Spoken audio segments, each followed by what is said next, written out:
Okay, I'm going to advise you as the public gallery, you're welcome to use your mobile devices as long as they're in airplane mode and all devices are muted. It's not permitted to take photographs or record any part of the meeting. Members, are there any apologies? Maybe one, Anya? Anya, apology, and I think everybody else is in attendance. Nobody attended by Zoom. And okay, there will be a voice. Sorry, I signed your button of the meeting. Any declarations of interest? So I'd remind members of the responsibility to declare any interest in any items under discussion that they are particular. So do you guys, members, have any interest in declaring the list any of today's items of business? Boot declaration about that, but Chair, and I have to read about University. Okay. Thank you. Thank you for that, Tom. Okay, noted. Okay, Chairperson's business. Currently, page 67 of your pack. Correspondence from the Minister dated the 6th of June regarding the dilapidation bill. In advance of the bill's introduction to the Assembly, confidential copies of the bill and explanatory financial memorandum are pages 8 to 82 of fact. The Executive considered the bill on the 5th of June and confirmed that it was content that the bill could be introduced to the Assembly. The primary purpose of the bill is to confer functions on district councils to tackle the issue of dilapidated, dangerous buildings and neglected sites, including a series of notices of offences and pleas. This committee requested a copy of the synopsis of responses to the consultation, which we noted at our meeting on the 12th of September 2024.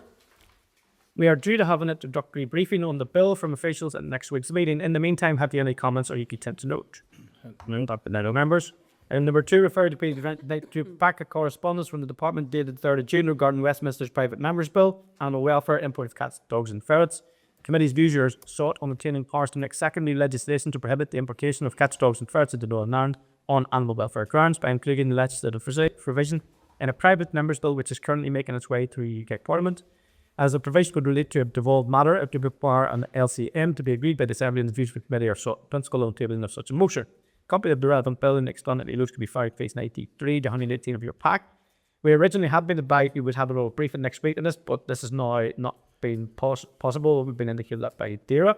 The department has requested that the committee facilitate a speedy reporting process for this LCM and report by next Friday, the 20th of June. The rationale I've sent is as follows. The bill is a government-backed members bill, which means unlike a normal bill, there is no mechanism to amend this piece of draft legislation once it leaves House of Commons and House of Lords. This means that Westminster timescales mean the bill will reach report stage and must move to the Lords on the 4th of July. This has had an knock-on effect on department timelines, leaving little room for manoeuvre to fulfill the scrutiny process in the Assembly and for ourselves. The department is keen to fulfil all its responsibilities and ensure Northern Ireland consent was achieved by July before the bill moves. The department states it is conscious to the committee's rules, wishes to give them their place and does not like to breach standing orders. Ordinarily, a committee would have up to 15 days to report on an LCM. However, in order to move the motion itself on the last sitting day of the Assembly and adhere to standing orders, the department would ask that the committee could expedite the reporting period complete by Friday 20th of June. The DFV is small, contains 8 clauses, of which 5 by the Northern Ireland. The bill is also provided enabling powers for the department rather than changing any laws in Northern Ireland directly or immediately. At the point where the department had used these enabling powers to make secondary legislation, it would be draft affirmative. The department would deploy the legislative development process, include public consultation, and of course involve the committee in the development of regulations by the committee. So members, we have a question and I'll ask you to consider, do you want to accommodate this? It isn't good practice, as we know. We have 15 days from the line date that hasn't been laid yet. Regardless of whether we decide to assess it or not, I'm going to propose that we write to the Kennel Club, Dogs Trust, Cats Protection League, Ferret, Glen and I, and USPCA, Solace and Nilga for their comments as soon as possible. But I know we have enough of that on our plate too. And we can also go back to the department and say we've not been given sufficient notice or time to scrutinise the LCM. So I'm in your hands at this point, members. If anybody has any points that they want to raise in this. There is correspondence, page 83 to 89 of your pack. Yeah, no, something else. Next bit. Michelle? I think I would have preferred to have a briefing. I guess the biggest issues just relation to where Northern sits within this legislation, so I might have had the opportunity to have discussions with officials or be given determined matters. Yeah, I think a briefing is very important, actually. Yep. Anybody else? Is there time for a briefing next week, Loughs? But they can't come. They're so vindicated they haven't got anybody for a briefing next week. I think if they're going to chair put forward this before committee, then they should have someone that available to brief us. It's simply not good enough that the department sends forward an issue like this for us to consider, to scrutinise, and then they have nobody themselves to come forward to give us a briefing on that we can question them on any issues that we may have on it. It may be fairly straightforward, but again, we're not to know that until we get the opportunity to question somebody sitting in front of us. Next week, so obviously that's the 19th, and we run out of road, I think, before 15 working days, or is it 15 calendar days? 15 working days. Okay. So 3 weeks. So yeah. So that wouldn't, the runway wouldn't be that worse. Like the minister can bring us to plenary anyway, So that's just a decision for us. So the fact that we can't assess it or scrutinise officials would leave me uncomfortable. And the minister's hands are tied, obviously, because of his Westminster legislation anyway. So, yeah. Sure, that was a question. But Sorry, go ahead, John. Chair, I'm not going to dispute anything that's been said about the process and the availability of officials to come and present and explain. However, I don't want this to be an issue. I think I've seen this before where process becomes bigger than the issue. And the standout of this one for me is that over 20% of animals intercepted at the Port of Dover were found to be below the legally required minimum age for import. That's a staggering figure, over 20%. In addition to that, there's the issue of mutilated animals where ears are cropped, tails are docked, or cats have been declawed. And I don't want to lose sight of that in the process. There's always a danger of being process heavy and detail or policy light, which concerns me, and not to mention principle. So for the animal welfare aspects of this, I would be perfectly content that it keeps moving, but I'm not going to deny either that there should have been a presentation. Yeah. I think so in some ways the minister will have to move on this anyway. We'll all get the ability to speak in this in the chamber. I do share your animal welfare concerns in that, and there may well be good in the bill. However, as a committee, we can't obviously stand up and say that we've had time to scrutinise it and examine it. So I think it fits, Michelle. And I don't disagree with what Joe was saying, but and some of it's absolutely fine. It's whether it's the issue in relation to divergence from Northern Ireland and how our laws were applied, because it may not be that we're able to do exactly what it says in this bill. So we actually may then have lesser regulations. So I really wanting to find out, because I know that from an EU law perspective, it's 5 animals per person. This legislation is 5 animals per vehicle. So there's issues there that I would like to understand. Just in and around what's being proposed and how it's applied to Northern Ireland. So it's not an issue for me with regards to the principle of it. It's just how it's applied. Yeah. We remember the consent, if we go back to the department on this, and suggested, but look, they do it back in their hands. They've said that they haven't got an official available. If they get an official available, we'll endeavour to space for it and try with good intent to finish it out for bits of that, but without an official institute, then our hands are tied. And so we'll remain really flexible on that. And if it means even convening a one item agenda short meeting, is that a right? Or if they present it by Zoom and these circumstances, you're happy, but again, go with that. That's flexibility. I'm happy, yeah. So okay, members?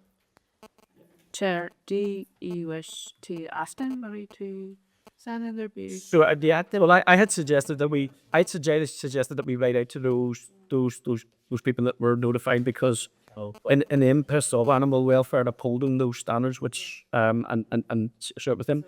So I'll read through them again, guys, in case you have anybody else that you think that have been missed. Hopefully not. So Kennel Club, Dogs Trust, Cats Protection League, Ferret Glen NI, their NI's only Ferret Rescue Centre, the USPCA, Solace and Nilga. Anybody are members content with that? Happy. Yeah. Okay, thanks, members. Have enough, Claire? Yeah, we will write out some and just ask for advice as soon as possible, and we'll see where we go with it. Okay. Yeah. Okay. Item number 3, members are referred to page 83 to 89 of the fact correspondence from the Minister in the statement he made in the Assembly on Monday regarding the public consultation, the draft and the use of strategy from the boy site. Myself and Dagram were invited to meet the Minister on Monday to discuss the matter following the conclusion of the boy case in Koya this week. It was a short meeting prior to his statement in plenary. The Minister confirmed that he would upload the relevant documents to the DAERA website this week. He highlighted the very technical nature of the remediation proposals and noted the cost could be significant. There will be a specific briefing for the committee in due course. Are there any comments to note on that? Enough. Thank you, members. Item number 4, referred pages 119 to 120 to back to Clerk's memo regarding the informal meeting last week on the 3rd of June between myself, Declan, and the Minister Muir in that consultation. Obviously, there was a debate on that this week in the Chamber. Have you any comments, or are you content to note memo?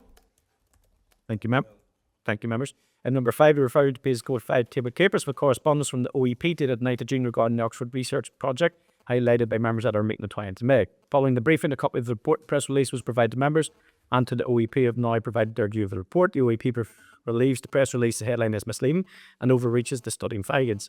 While the small-scale study had its merits, it is their view that it does not provide evidence specifically to inform the relative importance of agriculture and wastewater sources of regulated pollution. Of any members, any comments, or you intend to note? Members intend to note.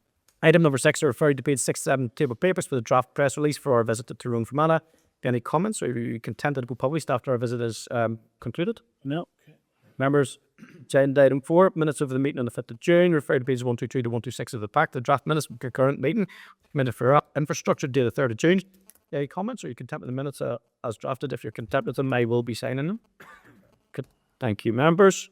Infrastructure Committee reviewed and agreed to draft minutes yesterday.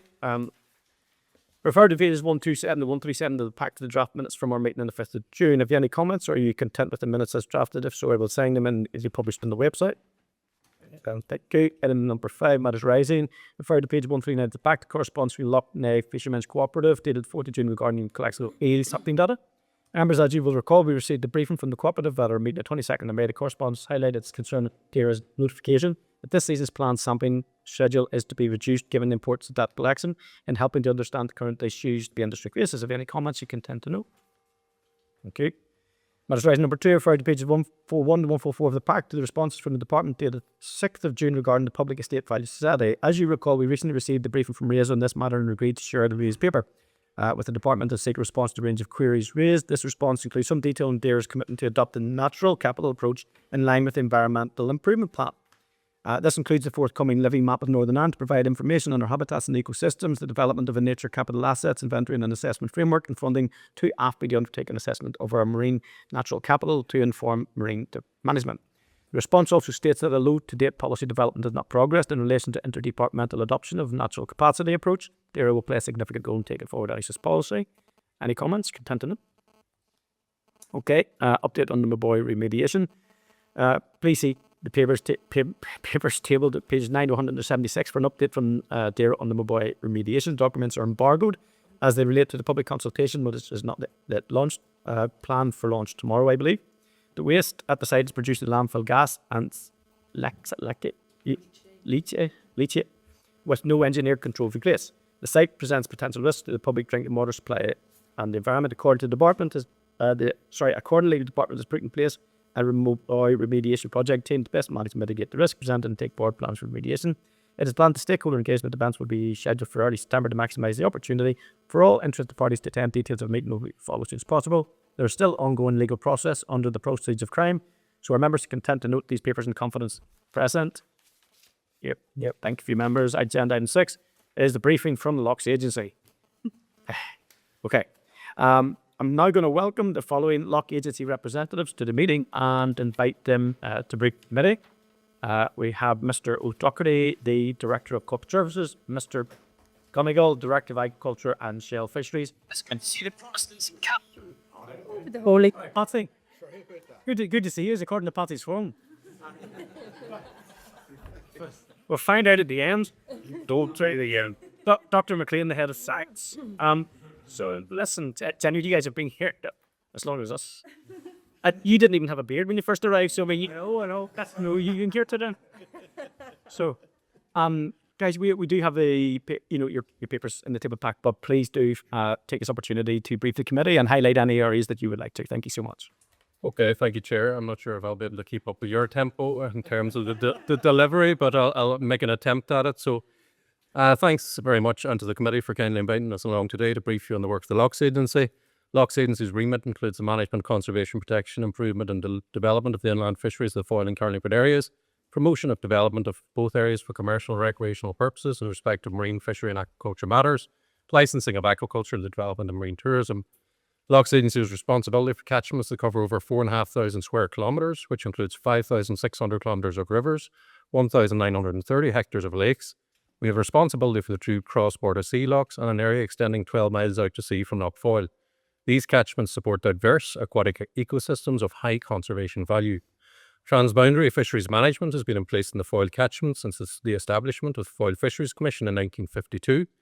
With its remit of overseeing management and protection of Atlantic salmon and inland fisheries of the Foyle catchment, Loughs Agency was established out of the structures of the Good Friday Belfast Agreement, and it inherited the responsibilities of the Foyle Fisheries Commissions, and its functions were extended to the Carlingford catchment. The special arrangement is recognition of the need for these catchments to be managed as unique cross-border biotopes, regardless of geopolitical boundaries. Loughs Agency has a public office in Derry, Londonderry, an operational basis in Omagh and Carlingford. Loughs Agency operates under a dual legislative framework, the Foyle Fisheries Act 1952 as amended, which allows for harmonised regulation and enforcement. Our vision is to protect and develop our fisheries and natural resources through inspired science and partnership. Loughs Agency's fisheries and environmental role is delivered on the ground by a network of fisheries officers, conservation officers, scientific officers, IT and engagement officers based in the Foyle and Carlingford catchments, and our functions can broadly be categorised into three main themes: enforcement of regulations, provision of expertise, knowledge and industry experience, and education and awareness raising. Loughs Agency is guided by its strategic direction for a new decade, 2020 to 2030, which underpins our corporate and business planning processes. And the work that Loughs Agency delivers contributes significantly to the DAERA Corporate Plan, the Northern Ireland Programme for Government Outcomes, and the Northern Ireland Environmental Improvement Plan. We provide a continuous year-round operational service with 24/7 on-call capability for pollution response and environmental incidents, ensuring early intervention and mitigation in sensitive freshwater environments. Collaboration is central to what we do. For over 70 years, we've been at the heart of collaborative governance, and this is something that we will continue to do indefinitely. In terms of our conservation work and our effective enforcement, Loughs Agency fishery officers are empowered to enforce the Foyle Fisheries Act 1952. This is a unique set of identical legislation north and south, which allows seamless application across the border area and provides for prosecution by domicile, giving the Loughs Agency the unique ability to prosecute offenders where they reside, regardless of which side of the border the offence takes place. In terms of some of our pollution statistics for the period 2020 to 2024, we had 8 successful net prosecutions and 52 successful prosecutions for pollution events. In 2024 alone, in terms of our enforcement actions, we had over 1,600 angling licences inspected, 37 illegal nets and 41 fishing rods were seized, and prosecutions for that time period in 2024 are currently ongoing. We had 5 major fish kills investigated, and key incidents were in the River Finn, the Bestrip Pond, Glenmornan Burn, Goviva River and St Johnson Burn, and the causes included suspected chemical discharge, disease and slurry pollution. We investigated over 216 pollution incidents in 2024, and these were made up of a range of agriculture, oil, sewage and chemical inputs. And I'd like to pass you across to Dr. McLean, who's going to give you a briefing on the scientific work of the agency. So the overarching purpose of the scientific delivery at Loughs Agency is to provide robust scientific advice to support and score all of the environmental management and policy development decisions that are made by the agency. Scientific evidence gathered on appropriate spatial and temporal scales is required to ensure the conservation and protection of the Foyle and Carlingford areas. Loughs Agency uses scientific research to provide advice on environmental issues such as the sustainable management and conservation of salmonids and other fish stocks, the sustainable management and conservation of the Lough Foyle native oyster stocks, and development, preservation and restoration of aquatic ecosystems. Our scientific delivery is not pure academic research. We're an applied scientific team, meaning that all of our work must have a root in the delivery of the wider statutory remit of the agency. Our science aids in delivering on local, national and international environmental and reporting actions and requirements. Loughs Agency contributes to statutory delivery on directives such as the Water Framework Directive, the Marine Strategy Framework Directive, as well as the Habitats Directive and the Birds Directive. The agency also plays a vital role in the contribution of data to international research, contributing to organisations such as NAPCO, ICES, BOSBAR, European Tracking Network and the Ocean Tracking Network. We also contribute to a number of actions and targets under multiple strategic environmental outcomes of the EIP. Loughs Agency uses what's called the ecosystem-based approach in conserving and protecting the foil and Carningford areas. By using this approach, what we do is we consider all aspects of the ecosystem from a holistic viewpoint in order to deliver a system of integrated management of water, land, flora and fauna, which promotes conservation and provides evidence bases for sustainable anthropogenic use. The important thing about the ecosystem-based approach is that it recognises that humans are an integral part of that ecosystem. In order to ensure that habitat and species protection and conservation is robust, it's important to gather evidence bases on appropriate scales. Loughs Agency's research and management is applied at the catchment scale. Consideration is given to how the entire catchment is functioning as a whole. In doing this, the agency is able to assess the influence of anthropogenic pressures throughout the catchments and to assess how changes in one area may impact on functionality in another part of the catchment regardless of jurisdiction. This appreciation of sort of functional linkage allows the agency to make informed decisions about the cumulative impact of the multiple pressures when undertaking our responsibility as a statutory consultee on developments in both jurisdictions. Working at the catchment scale is also important when it comes to assessing and mapping the twin threats of climate change and biodiversity loss. This requires wide-ranging, long-term assessment, and the agency does this using life-stage audit point systems to monitor populations of remit species such as Atlantic salmon and native oyster. The agency is uniquely positioned to collect long-term data series spanning decades, providing for a clear understanding of the long-term behaviours of our species and ecological changes. This approach allows the agency to create targeted, robust management plans and mitigation actions, which are based on a deep understanding of species and habitat needs over time. Species life stage assessments are augmented with long-term environmental condition monitoring, which further helps us to understand the trends over time. And by way of mitigation, we implement what are called nature-based solutions.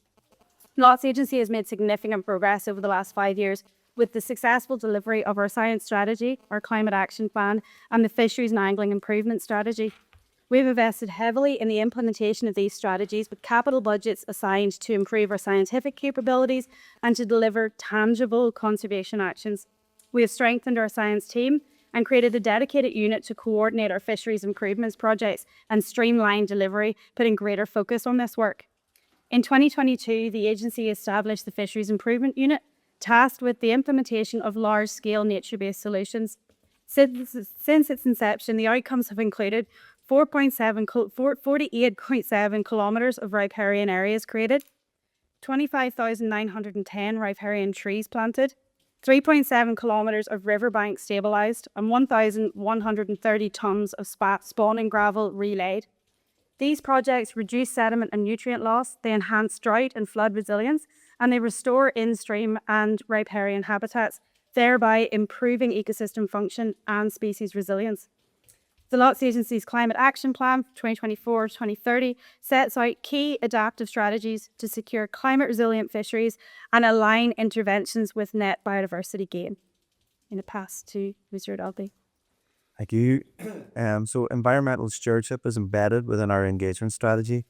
In recent years, we've developed education outreach and initiatives targeting angling communities, farmers and landowners, local schools and youth organisations, NGOs and community groups.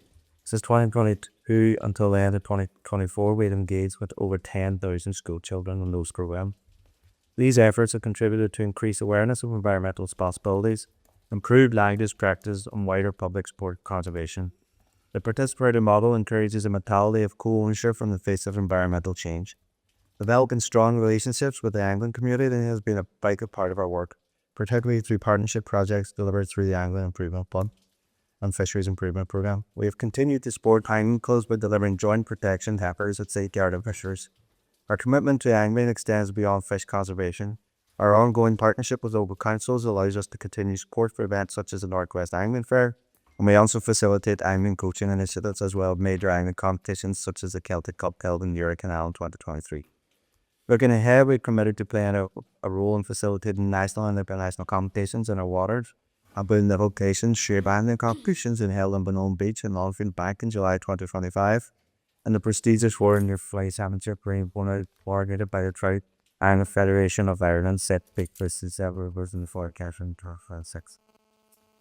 Angling is woven into the culture fabric of the Foyle and Caribou catchments, playing a significant role with the local communities and strengthening connections to our rivers.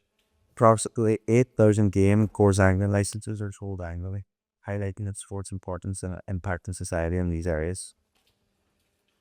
We have successfully leveraged external funding to support innovation, environmental monitoring and restoration, including as a partner on the successful Peace Plus application for the CAM project, which will implement water quality improvement works in the Biphenyls stroke catchments, as lead partner on the successful Peace Plus application for the Mosaic project, which will further enhance our marine tracking capabilities.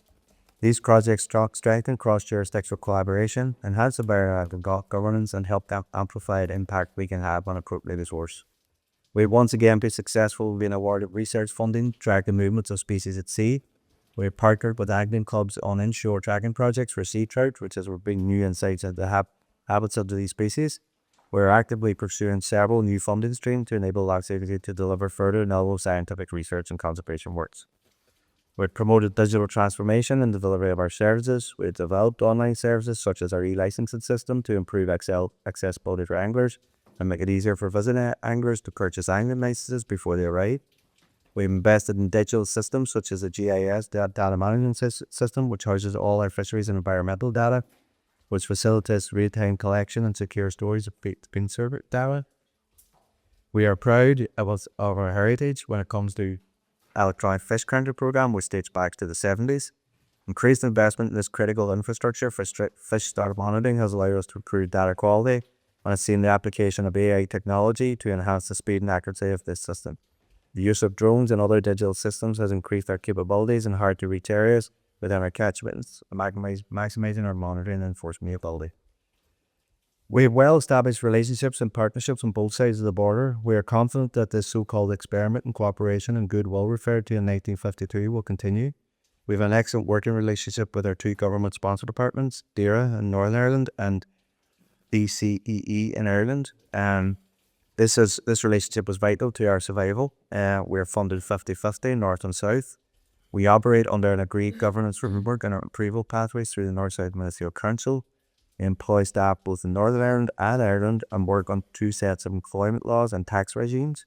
Our board is 12 members, 6 southern appointees and 6 northern appointees, all working together for the success of our organisation. Finally, the role of Loughs Agency is quite unique in that it forms a template for effective management, development and promotion of natural resources, which travels both sides of an international border, sponsored and supported by two governments. The potential of the agency as a vehicle to deliver cross-border funding initiatives, environmental legislation, and many other projects which will be benefit to the cross-border region should not be ignored, nor should it be underestimated. We have shown that what we can achieve in its short 25 years in existence. We are excited to face the next 25 years, and we're ready for the challenges ahead.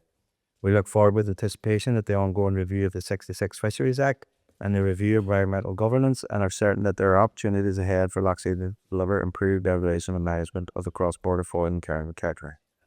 We are eager to see a review to the 1952 Foil Fisheries Act and believe that any future amendments should align with the need to conserve fish stocks and the environment using an ecosystems-based approach in line with national and international biodiversity and climate targets. The opportunity to review that the powers of authorised officers would provide increased capability for cross-departmental working and allow Loughs Agency to play a greater role in the whole of government response to environmental challenges.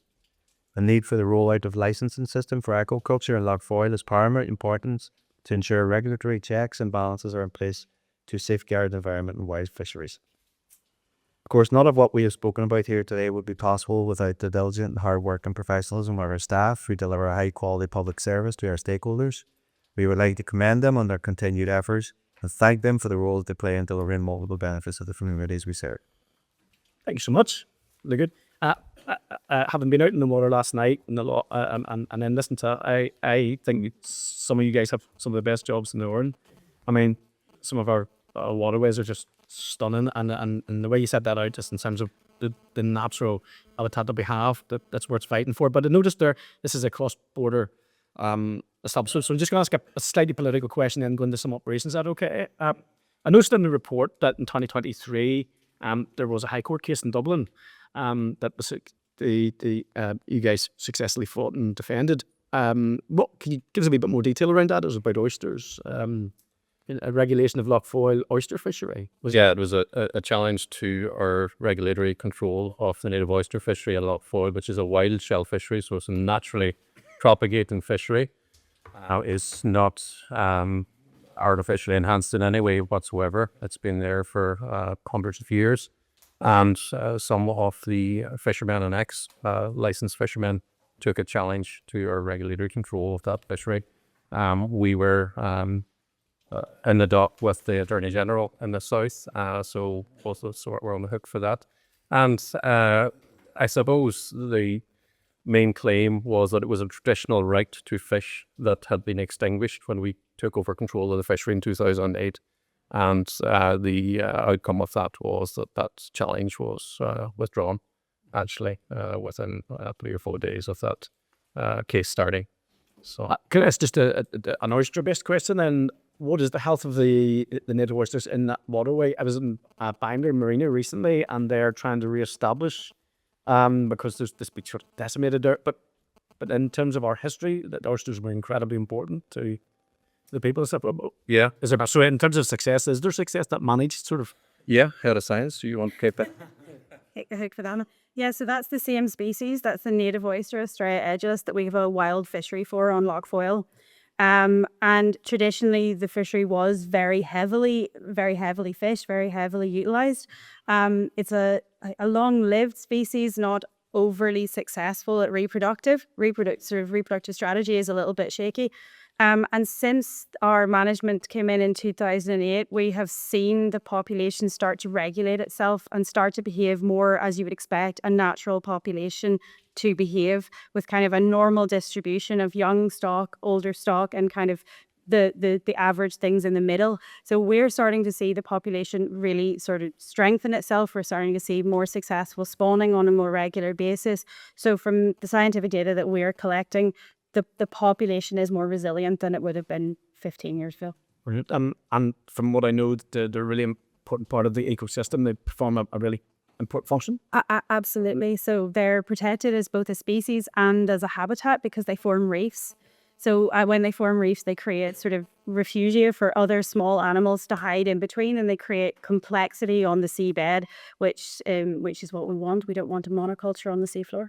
Slightly controversial one then, brief. We were out in the water, we had two presentations yesterday, not necessarily from water-based people. So we had RSPB quite a bit, lost to wildlife, so lost to wildlife inland are obviously looking at replacing our bogs and stuff. So they're cutting trees down. And RSPB gave us an interesting chat last night about some of the birds that require them to cut trees down on our waterways and stuff. And you guys are obviously planting trees. Riparian strips. So, are there difficult conversations? Are there interesting dynamics? I imagine here about getting the balance right. I think there's a reference there to the catchment care or touch list there. If you want to bring that up. Yeah, so we were a partner on the catchment care project, and part of that was to do with river restoration. And for a lot of the sites, you're right, we were planting trees and creating buffer strips. But there was one particular project where we were working up against a group who were doing curlew restoration, and curlew are ground nesting, and their predators are all up in the trees, corvids and crows and whatever. And so we worked with that partnership to create that project. And instead of planting trees in the riparian buffer, we selected shrubbery and ground covering plants, so that we weren't adding trees to the landscape and potentially impacting on breeding pairs of curlew.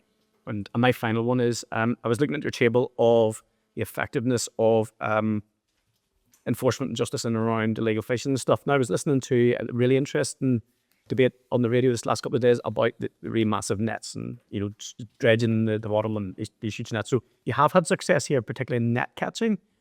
What is the prevalence and significance of that in the two lochs? Yeah, in terms of netting, we have seen almost continual effort there. There are slight fluctuations interannually in terms of the intensity. It's very much down to, I suppose, partly macroeconomics in terms of what's happening in the environment there, but also in terms of the prevalence of salmon in the runs themselves. So the migration obviously changes every year.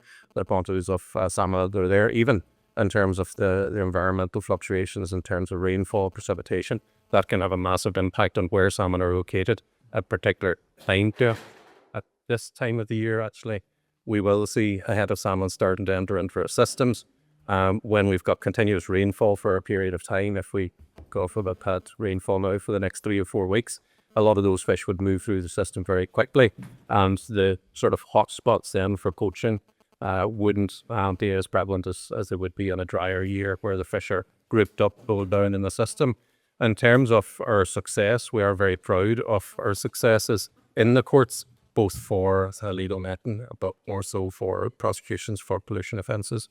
And we've had a history of that spanning right back to 1952, actually. So it's something that we have a great heritage of, and we are very much boots on the ground organisation when it comes to being out there, being seen, being visible and a visible present, and being that deterrent. So it's not all about cases and prosecutions, it's being an effective, visible deterrent and making sure that the policy intent that the department has, that they have conveyed onto us, then is followed through with the boots on the ground action that we're taking. A final one, and then I'll hand over to the Deputy Chair. I noticed that in 2023, the North-South Ministerial Council didn't meet, so therefore there was not necessarily any discussion on this, but it strikes me as when you look at the agriculture and the marine sector meetings should be happening. Is there, do you, not asking you, do you think they should meet that? I imagine this is one of the reasons why it is so important when we've shared waterways and stuff. Has there been a history of it not meeting or not getting the attention that it deserves in the North-South Ministerial? There wasn't. We're supposed to have 2 meetings a year. Obviously there's different reasons as to why they happen and don't happen. We haven't actually had our meeting for 2025 yet. It is now scheduled for the 4th of July, but they're always cancelled because of circumstances beyond our control. Should it be something to do in Northern Ireland or Ireland? The last one was because the Irish government had decided to change and called an election, so then there's no minister. So it's not easy to navigate because theoretically our business plans are supposed to be presented before the year starts. And it does cause governance issues as we move forward in terms of actually achieving our funding because of the regularity allowance. In terms of, I think it was 2 years ago there was, or even last year it might have been in the NIA report, that our funder was the additional funding that we received was declared irregular because it wasn't approved in our North-South Ministerial Council. It had all the necessary approvals in terms of board, sponsor departments, finance departments, and NSMC, but it just didn't have that final thing. So it appeared, when it goes out in the public domain, it makes them think that, well, there's something going on there, when in reality there's not, because we start off the year knowing what our budget is. It becomes quite complex then as we move through the year, because we have to start each year with the same budget as we finish with, and it's with pay raises and increasing national insurance stuff, it does cause issues. So then we're running into monitoring rounds and things like that. And then the other complexity is we run the calendar year, not the Northern Ireland financial year. So that does cause us problems trying to fit in as well in terms of those. But in terms of the meetings, it's a benefit when they meet for us. And the likelihood is now that we will probably have one in July and October, which are quite close together. So it does, that even in itself, believe it or not, causes issues, because now for the one in October we have to have our business plan, our corporate plan and everything at that meeting for it to be approved for the time or for the next year. So yeah, it's not easy to navigate, but we managed to do it, and managed it through our governance problems, because we follow the rules and the policies and we just get the approvals that we can and ensure that everybody is aware of what we do and the members. Okay, thank you so much. Thank you, Declan. Thank you, Chair, and thank you very much for your briefing. Yesterday even we received very informative briefing on Lough Airn, and we had we'd heard about the serious challenge and the challenges that the hydro scheme poses there for fish getting back upstream, and we heard about the novel solutions that they have for taking the eels, transporting them around and transporting them back again. So I don't think there's impediments of that scale on the foil system.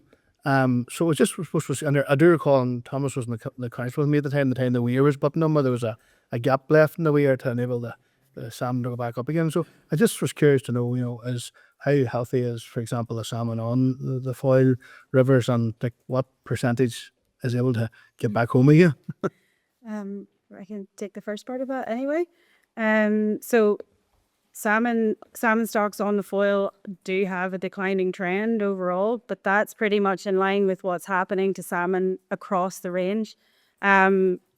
Atlantic salmon stocks are at an all-time low. I just saw the ICES 2024 data series, and it's the lowest stock number in the time series.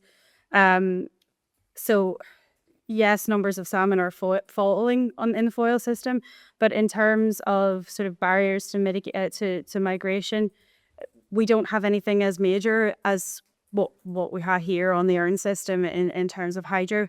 We have 4 statutory fish counters, which allow us to count the upward migration of salmon. And those are placed on the roe, the faughan, the fin, and on the morn. We use the counts from those fish counters to make management decisions. So that's how we know that numbers of fish are broadly declining. And the mitigation measures that Ciarán's team is undertaking in terms of habitat restoration is kind of part of what we're trying to do in the freshwater system to essentially optimize the stock that we have and ensure that the majority of what come back spawn successfully and complete that stage of the life cycle. So why is there why are the salmon? What's the causes? So salmon have been declining since sort of the early 80s. They're now, but the last total stop estimation was 2016.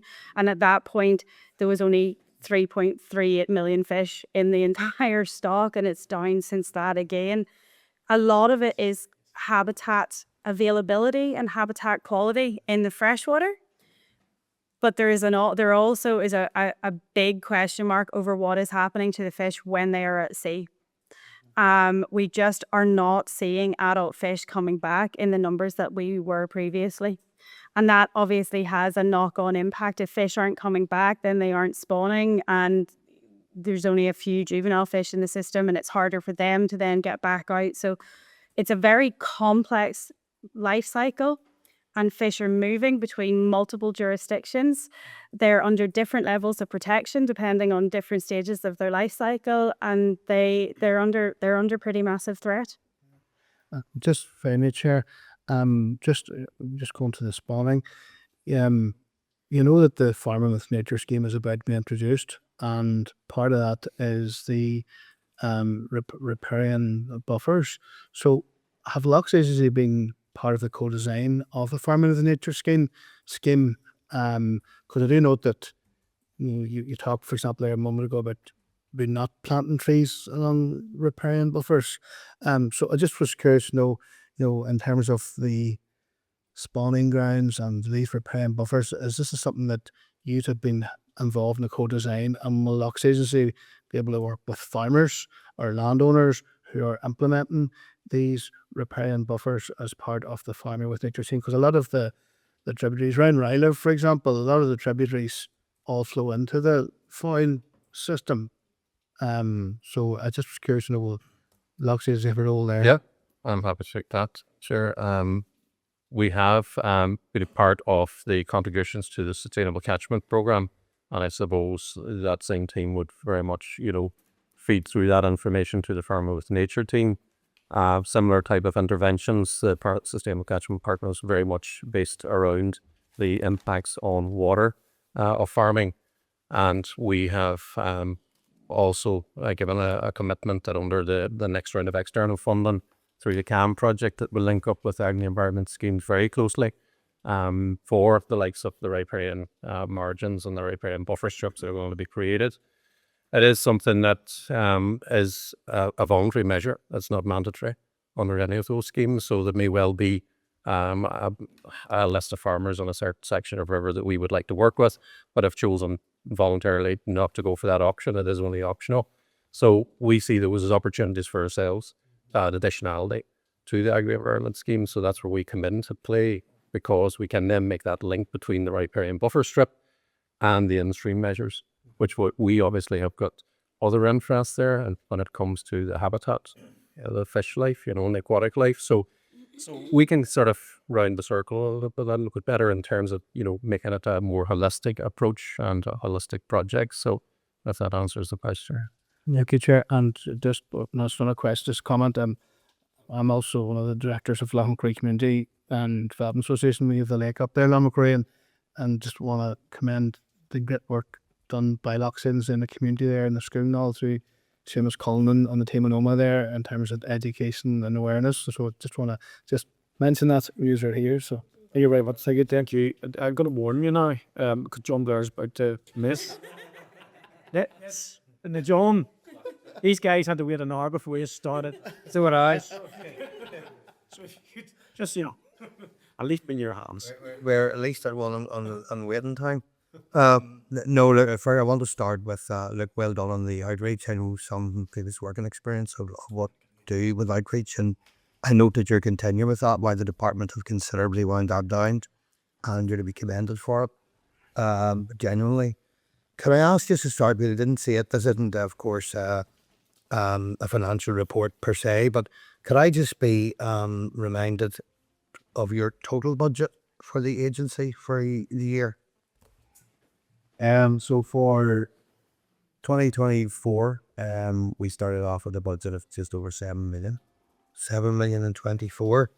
Thank you for that. The first few questions here are pretty quick, and then I'm going to just broaden it out a bit if I can, if the chair allows me. 7 million, thank you. And I noticed there were 216 pollution incidents reported or pursued in 2024, you said. Can I ask how many of those resulted in outcomes or prosecutions? The prosecutions are still onward on that period in time. But how many then are being pursued, and how many of the 316 are not being further pursued? Do we know how many are live then? I don't have those figures for you, but I can get them to you. Okay, well, it would be good to see. Yeah, it'd be good to see. Yeah. Okay, just to see how successfully they can be pursued. The next one is probably a broader question. The licensing and permit issue. It is no doubt problematic that as someone who used to take phone calls from German and French anglers hoping to come to this base, there's no doubt that a licensing system that requires 3 jurisdictions on an island this size and 3 licensing and permitting systems is extremely confusing for anyone coming here to visit, and indeed for many who are starting angling for the first time. Has any progress been made on trying to bring together a more streamlined system in relation to having 3 separate jurisdictions for license? The straightforward and simple answer is no. There hasn't been any further progress made. There is. I'm not suggesting it's entirely your responsibility to reduce that, by the way. Accepted, but there are indications, and Inland Fisheries Ireland have been in touch with ourselves and presumably with Deer Inland Fisheries.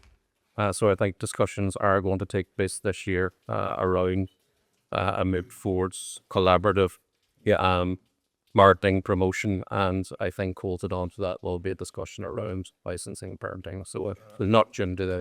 You will, I suspect, know this, but I think it's important to share with colleagues that it's not an easy or pleasant experience to explain to a visiting tourist who are coming here to spend their money that, oh, by the way, on this island, in that part, you don't need a license at all unless you're catching a salmon.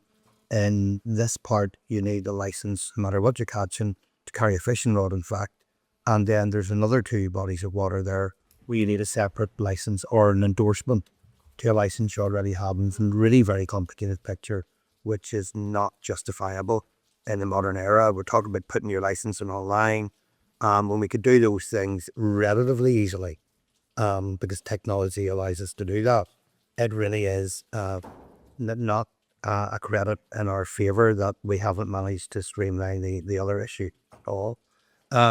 The final question is on the salmon catching of salmon and salmon conservation.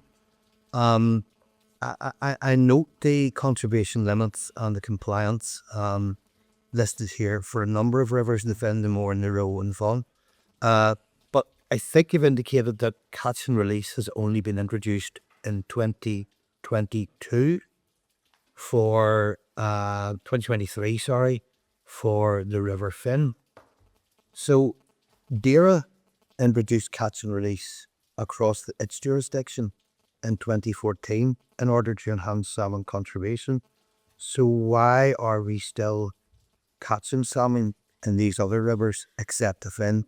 And why was it not introduced there until 2023 when it was elsewhere in 2014? Okay, the Finn has been catch and release since 2012, I think. Okay.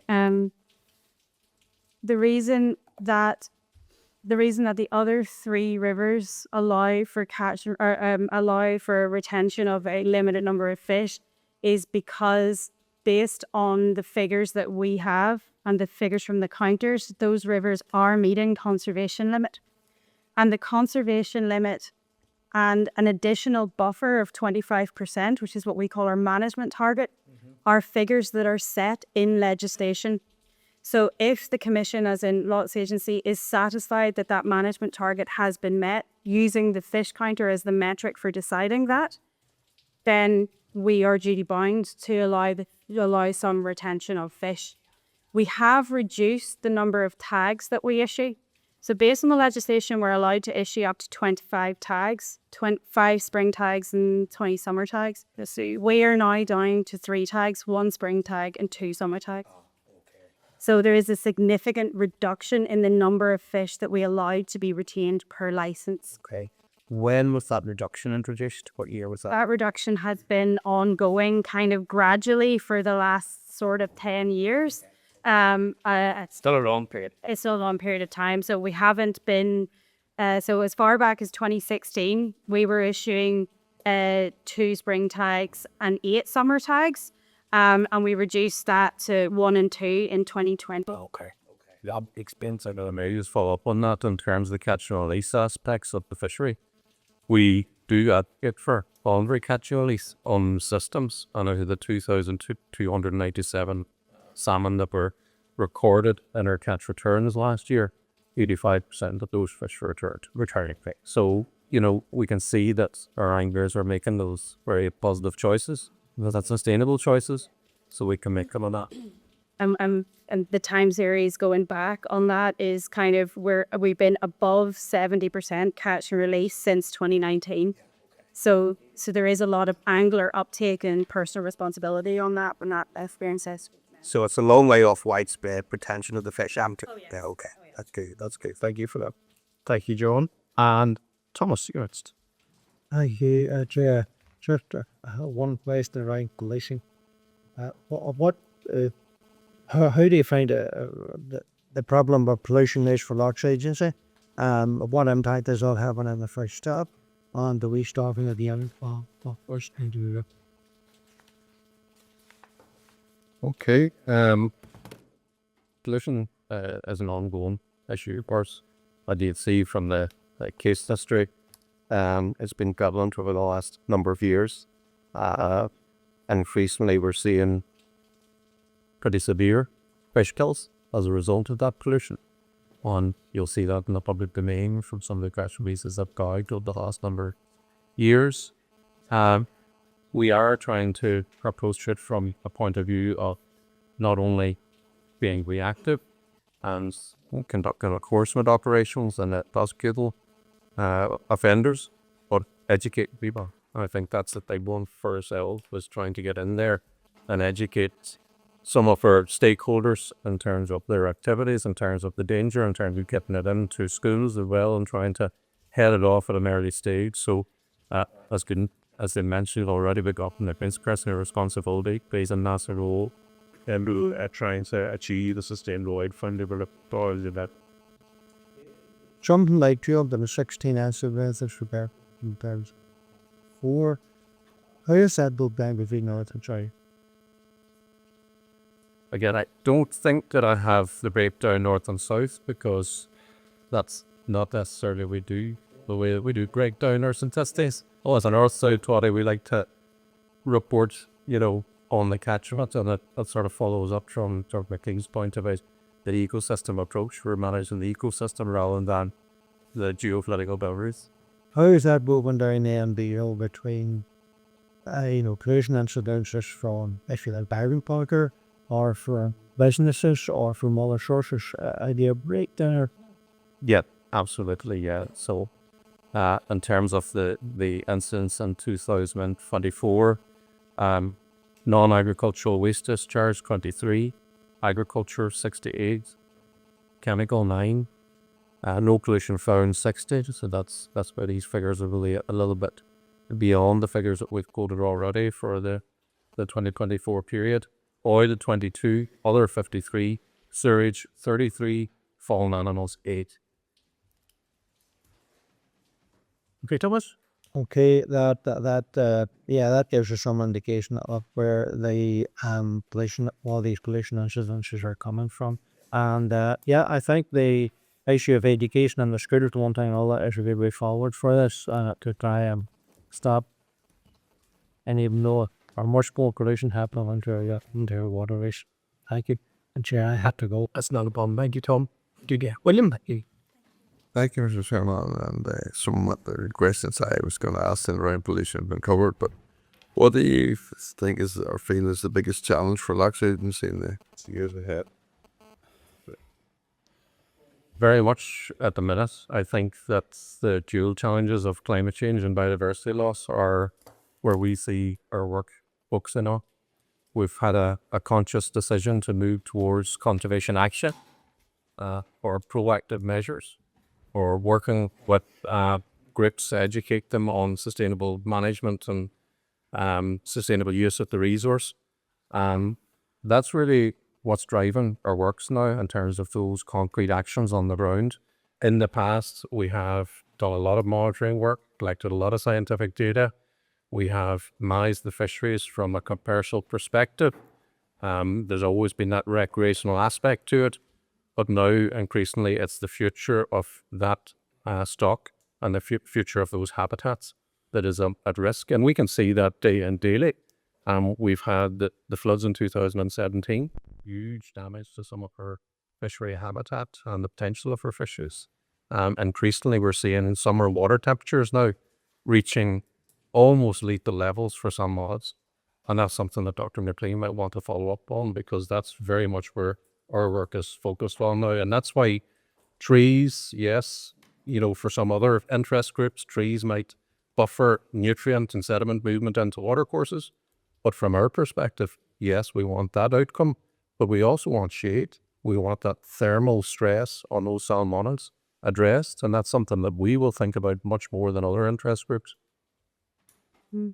Yeah, and I think the thing to remember from our perspective is that the species and the habitats that we are charged with conserving and protecting are cold water species and cold water habitats.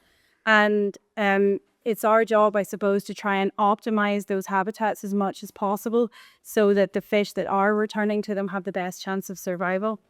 I personally, I agree. That's what I see as the biggest threat is a changing ecosystem.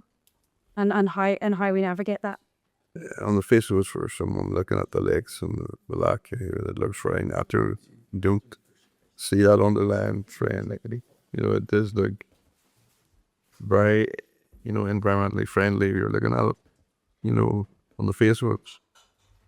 Yeah, and I suppose today it may well do, but what we're trying to do is position ourselves with the work that we're doing today. And that old adage of the best time to plant a tree was 25 years ago. The second best time is today. That's very much our mantra now, is we need to protect ourselves into the future by acting consciously today. Thank you. Thank you, William. Aoife? Sorry, yeah. So thank you for everything so far. You mentioned the CAN project, if it was, to improve water qualities on River Finn and Strudel. Can you expand on that a wee bit? Ciarán's actually known for us. Yeah, CAM project is multi-partner project. I suppose it's coming off the back of other projects of a similar vein funded through the Interreg program. This is now funded through Police Plus project. Multiple partners spanning Loughs across our border catchments, and our role will very much be on pilot nature-based solutions. So it'll be an extension of the work that was done under the Catchment Care project in the River Finn catchment.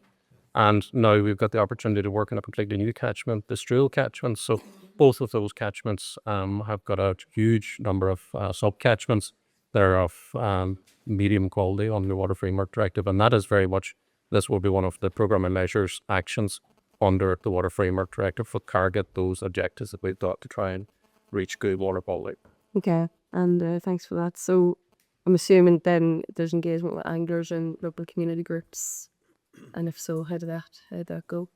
Well, the programme has only just received its letter of award, and the letter of offer is imminent, I believe. And that baked into the project format is a huge amount of outreach work, and actually Loughs Agency are leading right across the partnership catchments on the education and outreach programme and the engagement. And it won't necessarily be down the lines of the work that we do, the core work we do with school children. It'll actually be moving into engaging with landowners directly and other interest groups, some of the community-led initiatives, some of the environmental NGOs, to try and really get them to be part of the process and have that participatory model that we're looking for at all levels, and have a bottom-up approach to the management and preservation of good water quality. Okay. Is that okay? Members, we content? Yep. Patsy? Sorry, I indicated earlier there just I couldn't spell Patsy. That's you're trying to my money's over. Didn't here now. you're grand, thank you. Just first thing, we housekeeping issue. When does the 2024 report become available? Which one? Sorry, what we've been provided with here's the 2023 annual report. And Annual report and accounts. So that's one of the complexities of the governance arrangements what we work under. So we have to submit our annual report and accounts by the 31st of March. Wow. For the previous year. So that then obviously goes through a period of audit, which is then reliant on the Northern Ireland Audit Office and the Controlling Auditor General in the South. So we comply by handing them the annual report accounts by the agreed date, and it's then up to them to progress it. So the likelihood is that the 2024 report, fingers crossed, their target is October, November. of this year. Yeah. Is this the audit office in the North Island? That's right. Yes. So the audit office, on our audit, the audit office lead, and then they then send it to the Control Auditor General. Okay, we'll have a review of it. There is, so we are now, the audit office have now left our audit. They're now away to local government and things like that, but that's totally outside of our control. Sure, is that? But is the audit office auditing how you do things or auditing your accounts? The accounts. The account, yeah. All right, okay, that's grand. No, that's okay. That explains that, Tim. But just to move on to other stuff, they obviously are dealing with major fish bills and the likes. Can you explain to me, do you notice a discernible difference in response, both in time and in quantity, by the respective agencies to those fish kills on either side or in either jurisdiction? I suppose answer that we work collaboratively with those other organisations. That bit. In terms of measurement, Please, the title of the organisation have. in terms of taking a measure for the time response, we worked independent from those other organisations. So very much we will respond initially to any fish kill or water pollution incident that comes through to us. We will inform NEA, Donegal County Biphenyls, EPA, but we don't see any particular resistance there or any No, it's not. difficulty accessing the service. I know I'm not talking about resistance or accessing the service. I'm talking about their actual response performance. Because, no, I'll explain to you just why. Oftentimes there's criticism levelled at NIE. You'll know this about the response times around weekends and that to fish kills. And you know some of the primary culprits will select either a Friday night or a Saturday night if they're deliberately and willfully moving the watercourses. We know that. So what I'm trying to discern is you're my north-south body. If you noticed any particular difference in either the efficiency or the scale of response to the respective authorities in either jurisdiction. No, so I think very, very much that's a question for our stakeholders in terms of their opinion of the response levels and whether or not their needs are being met. We certainly take a lead if we are contacted on our 24/7, 365 days a year service, and we have got people there working on social hours on a daily basis. So we are very much front and centre when it comes to responding to these things. Oh no, I'm getting your front. On a fair basis, as well, other If you organisations. don't want to say it's going to happen, It's not something all I'm doing is take a record Yes. for our measure. I'm talking about experience on the ground. But anyway, we'll park that. Back to the other issues. The scientific stuff, which is crucially important to what we do, and I just wanted to get some sort of an insight into the collaborative efforts between yourselves as a north-south body and say the likes of some of the academic institutions or some of the science institutions, whether that's Affby or River.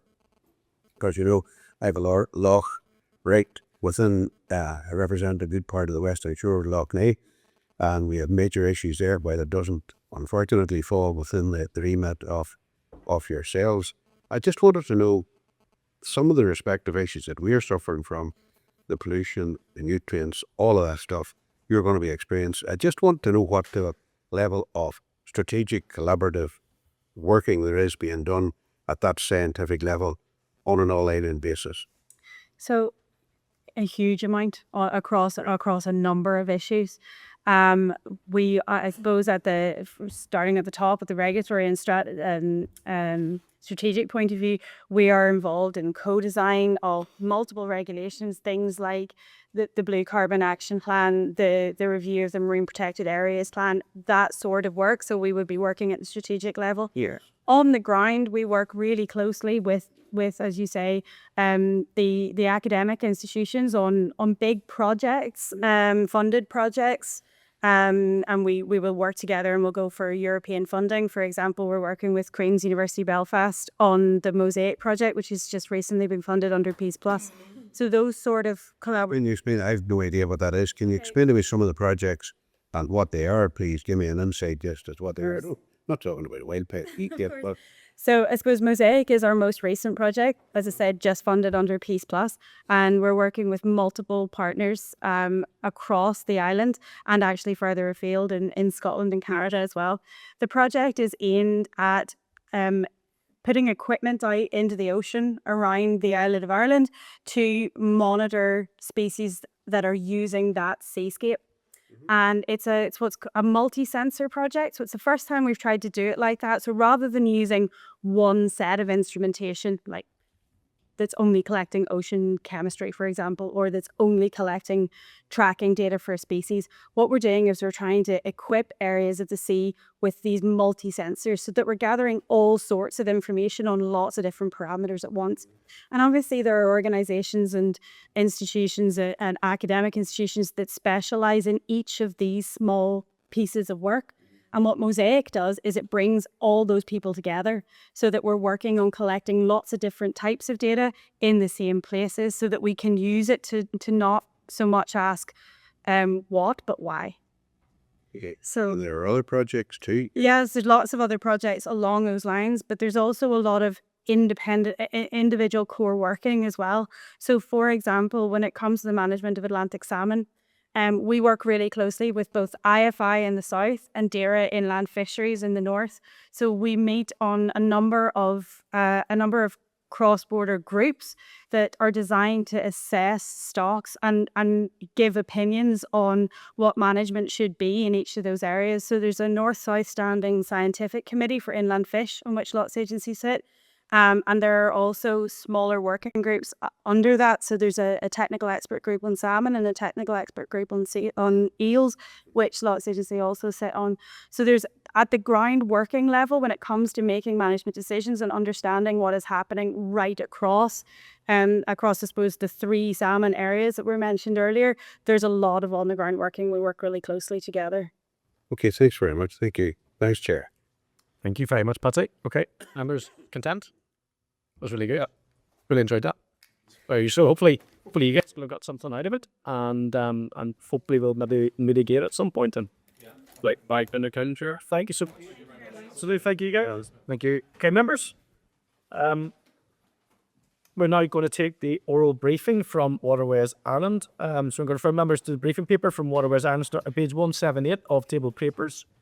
And the Waterways Ireland annual report, which is again 2023, starting at page 344 of the pack. So if you would like to make your way forwards, please.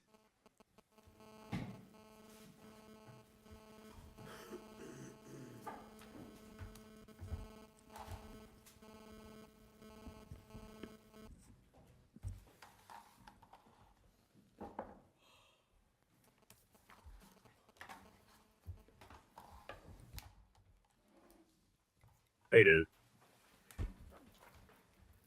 Good morning, sir. Good afternoon. Good afternoon. Think that, yeah.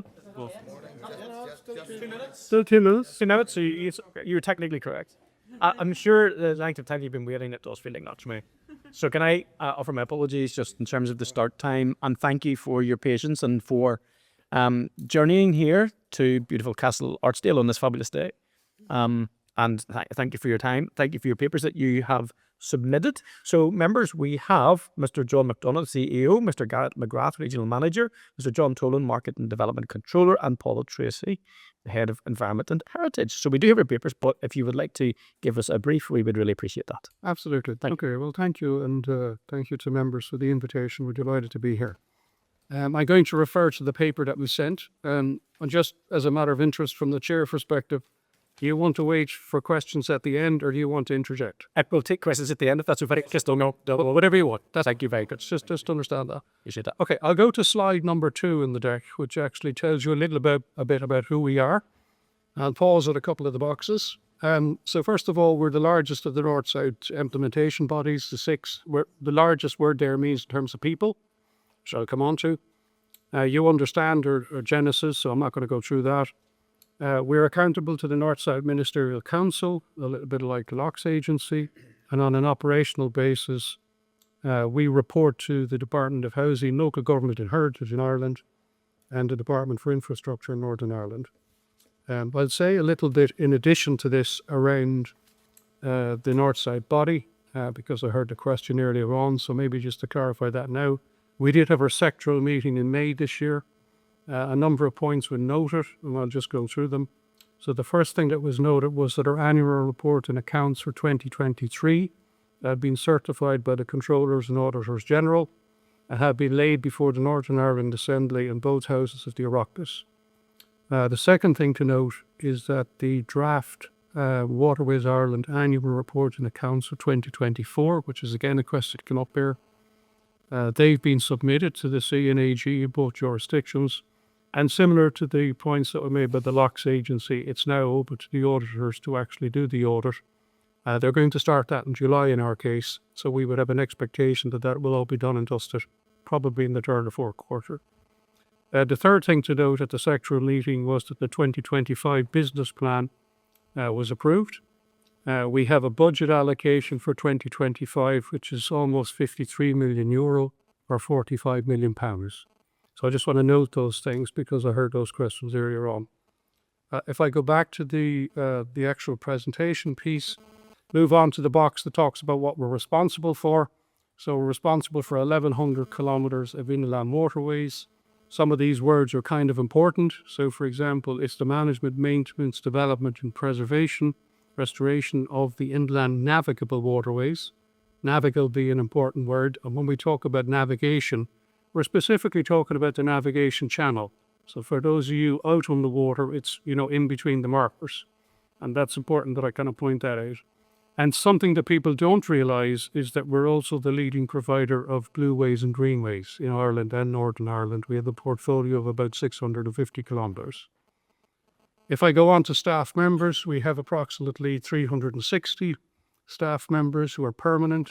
Actually, the number at the end of May was 363. I'll spend a little moment on that if I can, and just give you a little bit more detail on the people side. So that the 363 are augmented by about 30 people who come in seasonally when the boating season kicks off in April. So we have approximately 393 people at the moment. They split across Northern Ireland and Ireland. So we have 96 people who are living and based in Northern Ireland and 298 who are in Ireland.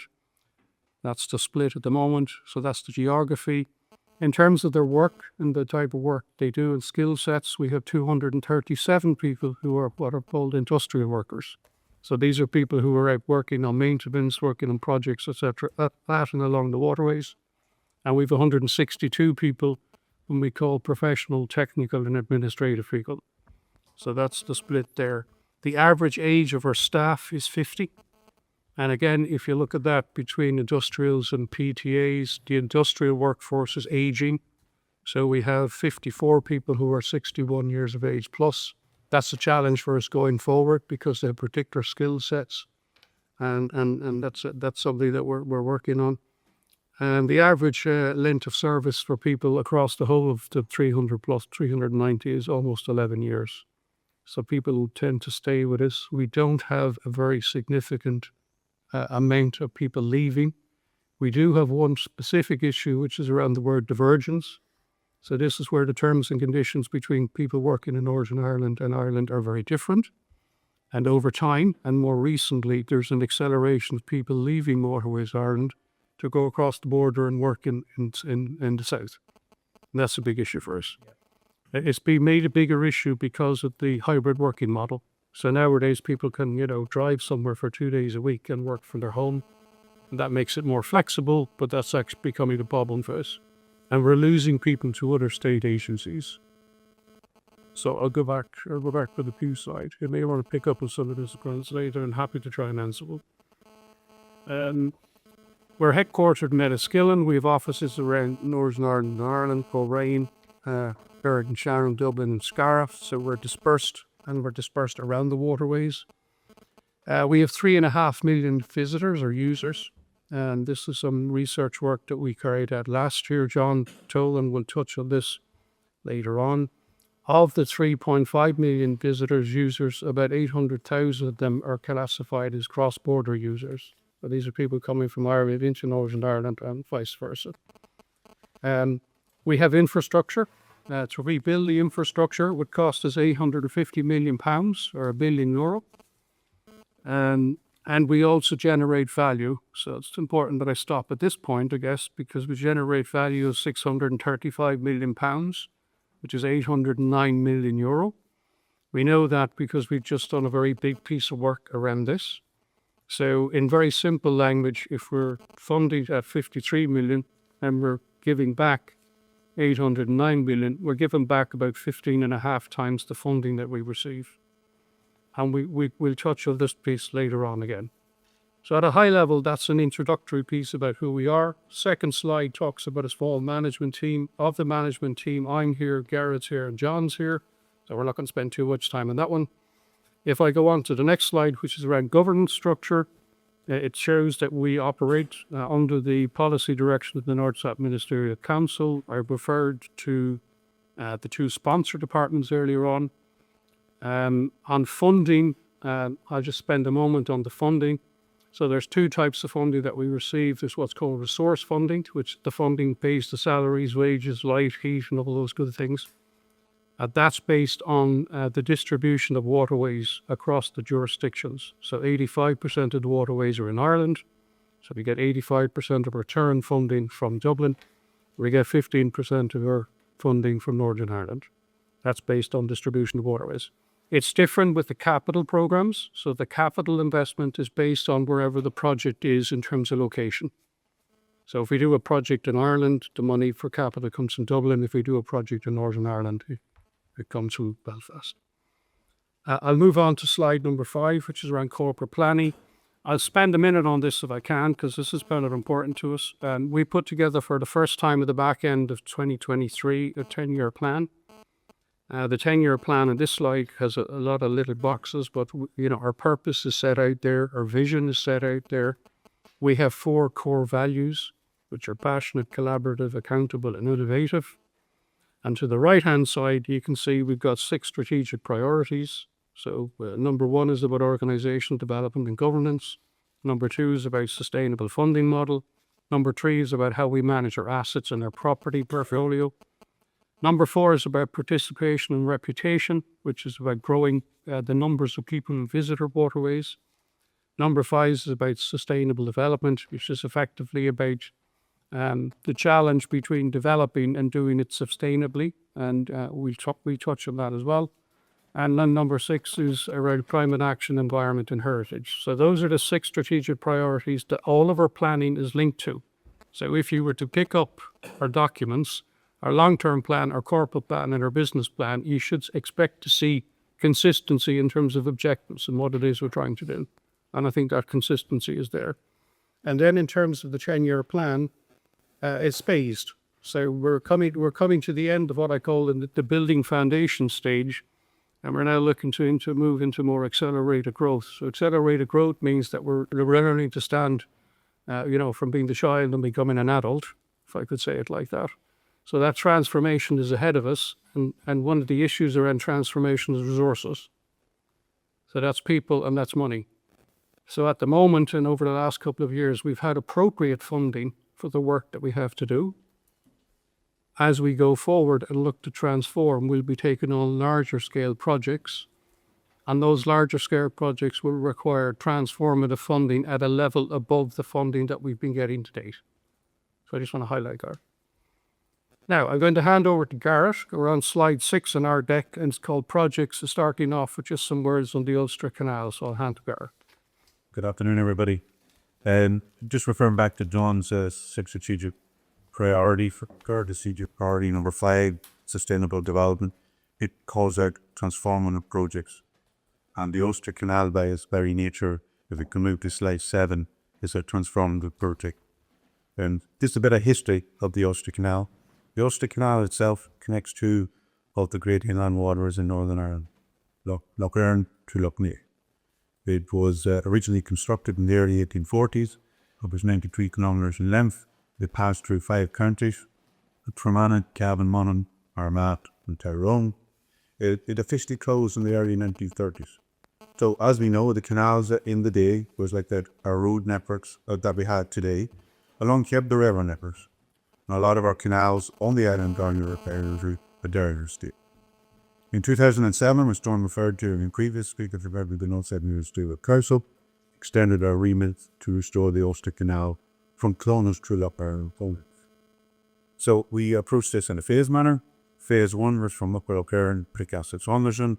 That goes involve a new road bridge at Derry Kerb, Landbridge, dredging, new floating jetty. Complete yet 2008 be fully abreast.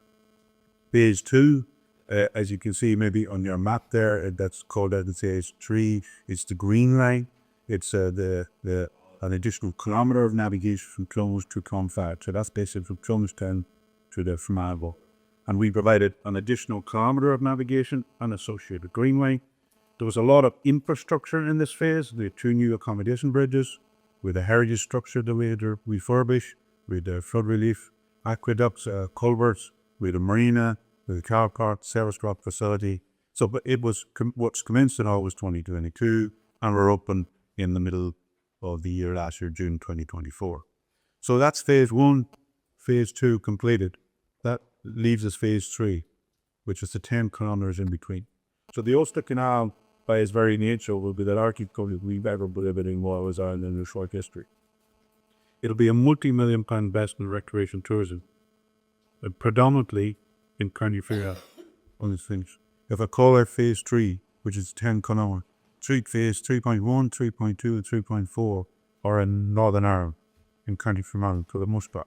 3.3, which have planning permission. 3.3 is in Ireland, in County Monaghan, and we're about to submit a new plan and application in the next number of weeks for that session. Because of the scale of the project, we set up a dedicated project team.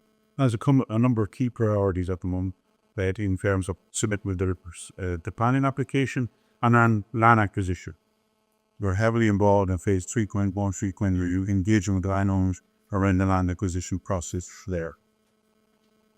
Let's pause for a moment because I think somebody might be looking for attention. Was to the chair. Not me. It's okay. He's looking a question. Yeah, but I did on the turn, that's okay, thank you. Try. No, just try to leave it up. I speak. Yeah, that's fine. Do you want us to keep going? Yeah, by default, yeah, but just let me get information. Oh, sorry, yeah. I was sure wanted to ask about you. Okay.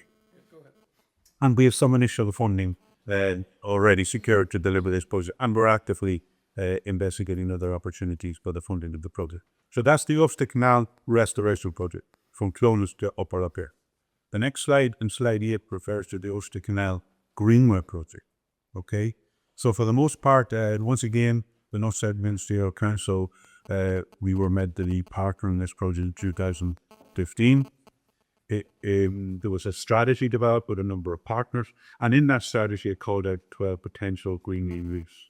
For the most part, it follows the spine of the Ulster Canal. There are some offshoots to Enniskillen, to Cavan, to Armagh, and to Portadown. So if I could move on to slide number 9. This is a more challenging project for the likes of ourselves and Waterways Ireland, but with the lead Archdale, in reality we're only responsible for section number 2, the Ulster Canal Restoration Project, referred to previously. All the other phases are the responsibility of all the rather district council, borough council, or local authority in each side of the water. If I was to summarise it, in Northern Ireland, going to be more challenging in this phase at the moment.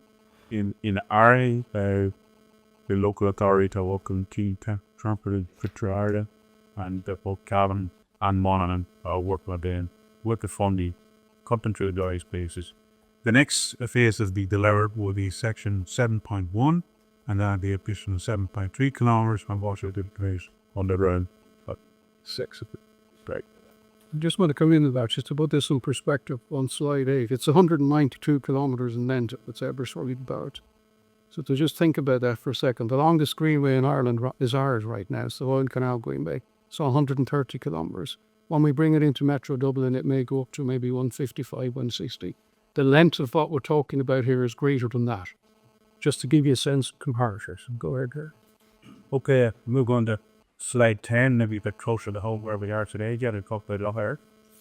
If you don't mind. So moving on to slide 11. So John referenced earlier on that manage to clean and develop our navigations. If I start with develop our navigations.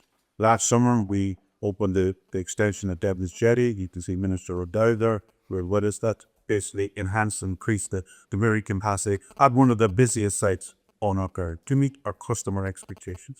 If I refer to the top line, this just outlines the number of developments we carried out over the last 1 year. We put in new jetties and pump out facility at Biphenyls recent year. We've extended a float jetty to Davies Island, and we also did increased ferry capacity in Beleat and Cowbridge over the last number of years. That's the development. Then the maintenance, which we spend a lot of our time on in terms of dredging the Kesh River for navigation purposes only. So we have a jetty open in the town of Kesh, and we have to maintain navigation, keep it open to navigation. We have a winter program of power washing jetties and slipways, maintaining immediate areas, jetty maintenance. For example, we would redeck our own industrial status from the third earlier on. We've redecked 3 new jetties and over the winter, gave them our own lusty. We have over 500 navigation markers plus signage to maintain it in Lough Airn.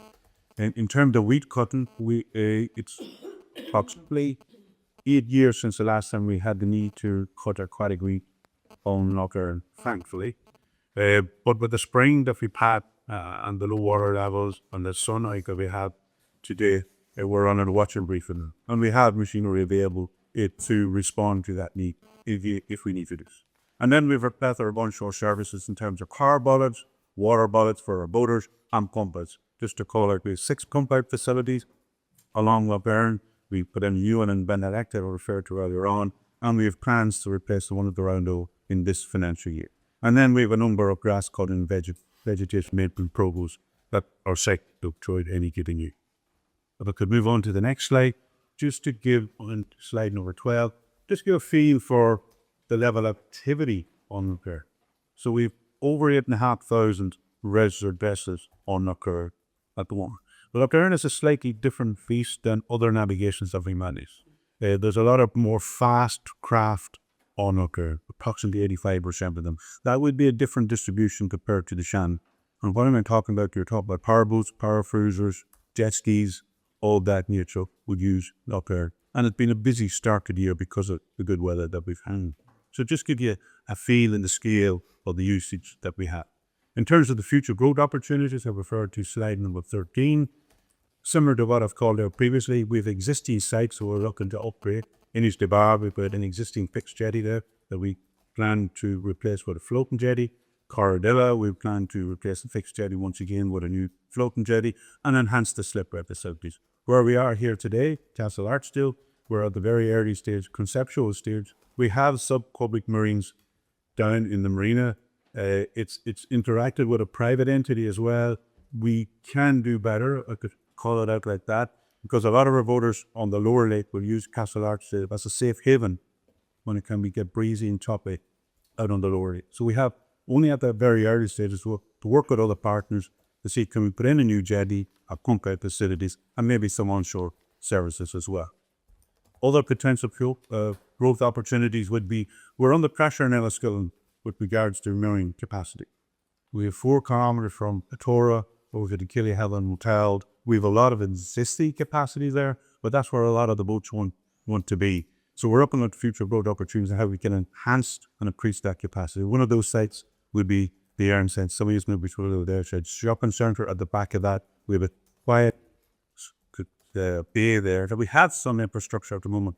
Would be plans to replace it and enhance it. Other future growth opportunities could be extend the navigation closer to Lissenskee. Lissenskee is the second biggest town in County Fermanagh, and our navigation some distance up there. We did a feasibility study in 2010, and there were some environmental challenges, some infrastructural challenges, but I think it's merit to revisit that in the future. And finally, with regards to Castle Island, we're looking to increase capacity in Enniskillen and maybe put in a jetty opposite our headquarters in Enniskillen. If I could move on to angling on the Arm, I know it was referred to by our previous colleague around angling and fisheries. The majority of the angling infrastructure on the Arm is owned by Deer Inland Fisheries or Fermanagh and Mid-District Council. But the very small angling footprint on Lough. What we do have, and when it pulled out that we've recently, last year in 2024, refurbished an disabled angling facility in Henry Street, just on the Sligo. But what we do is facilitate angling competition. As you're probably aware, there was an angling festival in between the 4th and 9th of May in Enniskillen recently. But this year there was a pre-competition, the fishery competition, and then the post-competition. So we're very aware of the economic benefit these type of competitions bring to the town of Enniskillen, to Fermanagh, and more important to the region. And they don't come for a weekend. They come for a longer period of time. So it's really beneficial. What do? We're trying to balance needs here. We close some jetties to allow anglers on.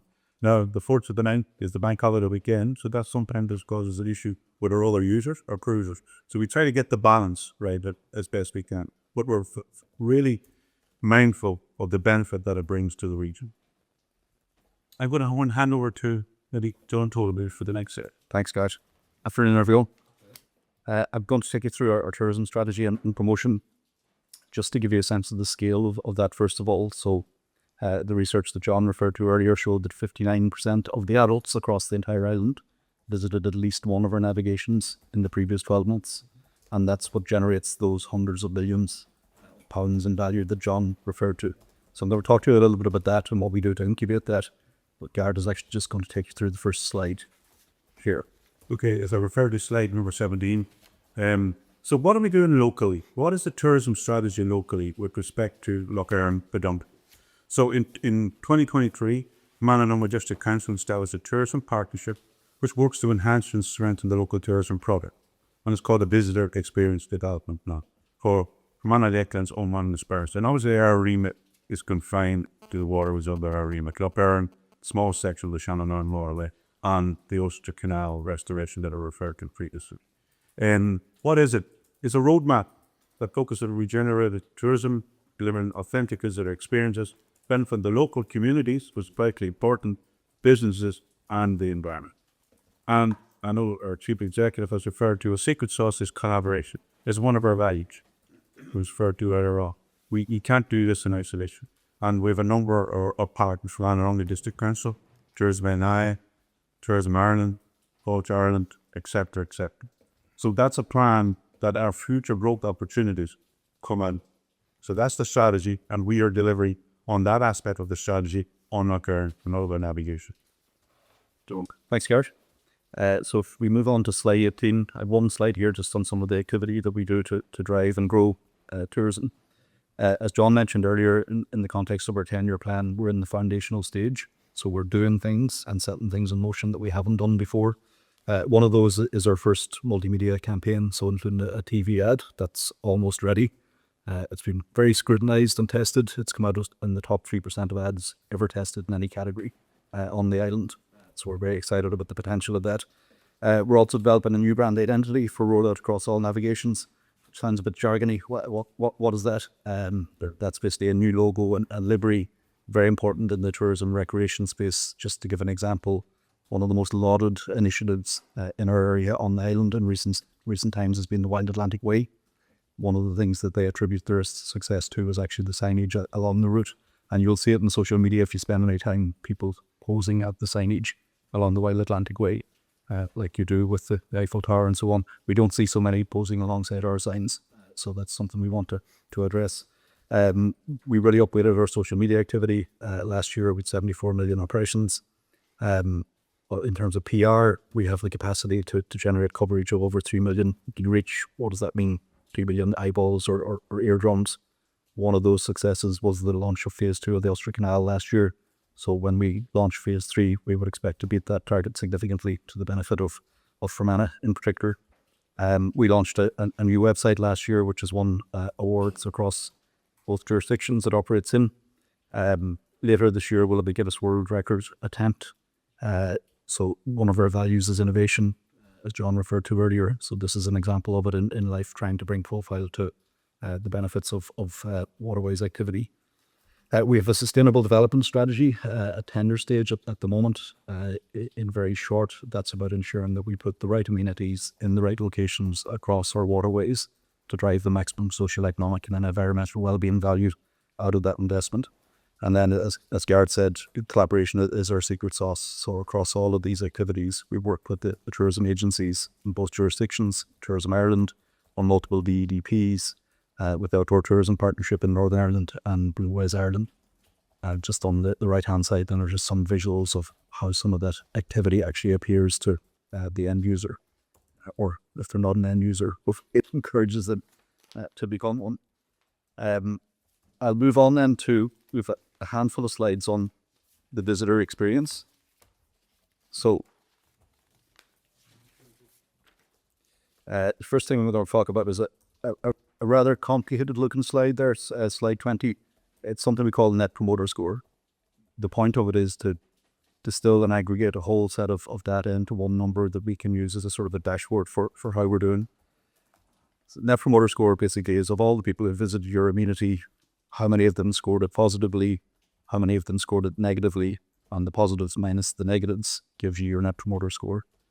In our case, it's 11, which is not bad, but we aim to get it a lot higher.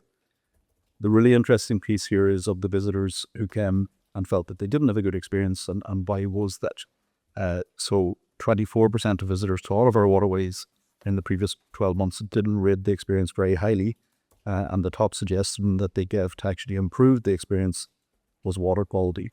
So water quality and litter and waste management were the two main issues that came out in terms of those who reported that they didn't have a good experience. But that's really important for us because word tends to spread, and people can be put off before they've actually went and had a look for themselves. If you move on to slide 21, again, a lot of data here.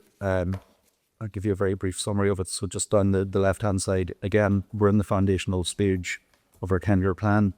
So we're working to bring new measures and methodologies on board. We have an annual usage and attitude study, which is the source of the data that you see on the page here. That's across Ireland and Northern Ireland, nationally representative studies. And that produces the data that you see on the right-hand side there, which I'll come on to. We've had our inaugural value measurement study, which has been referred to, and I'll come back to that on the very last slide in the deck. We have other metrics that we collect, some of which Garret used there, so vessel registration and lock passage data. And we have an exciting initiative now, again, in the innovation stream, kicking off next month, where we're working with 3Mobile and Strava to try to give us real-time visitor number data to one of our navigations, and actually more detailed than that, so that we can basically try to catch the ones who aren't coming, is the main purpose of that. The charts on the right-hand side, I won't go through them all, but if I maybe just look at the funnel, that gives us, on an island of Ireland basis, the percentage of people who are interested in coming to visit Lough Erne. It's 17%. It's a lot higher for some of our other navigations. We'd like them all to be higher, but that's a way for us to contextualise our targets. And then 7.7% of the island of Ireland population claimed that they actually had visited Lough Erne in the previous year. So again, we'd like to drive that up. I might call it one other box just, which is water quality in the middle on the bottom. 82% rated water quality on Lough Erne in the top 2 boxes out of 5. So I'll move on. Why not move over to Paula on sustainability and climate action? I want to talk about sustainability and climate action. So just first of all to say, Waterways Ireland is committed totally to sustainability and to protection and conservation of the natural heritage, the environment of the waterways, the built heritage, the archaeological heritage. We're committed to that. That's why we have our strategic pillar, just focusing in on that. And it's in our mission statement, it's in our vision statement. And because the reality is, it's the basis of our business. So we have about 1,100 kilometres waterways throughout the island. And I'd say probably something like 85% of those are high conservation areas. Either they're designated either a national or European level. And here in the north, we have the wonderful Lough Erne, which is designated, amazing resource, a high quality ecosystem, against the whole of the Urban. So we have a responsibility, obviously, to protect those, to conserve those, and that is the basis of our whole business model. So I was actually delighted to have the opportunity sitting here earlier, listening to the Loughs Agency, listening to what they had to say, listening to the questioning. It was really interesting for me in terms of my role. And of course, what did they say when they were asked? What are the key issues? And they referred to climate action and biodiversity crisis.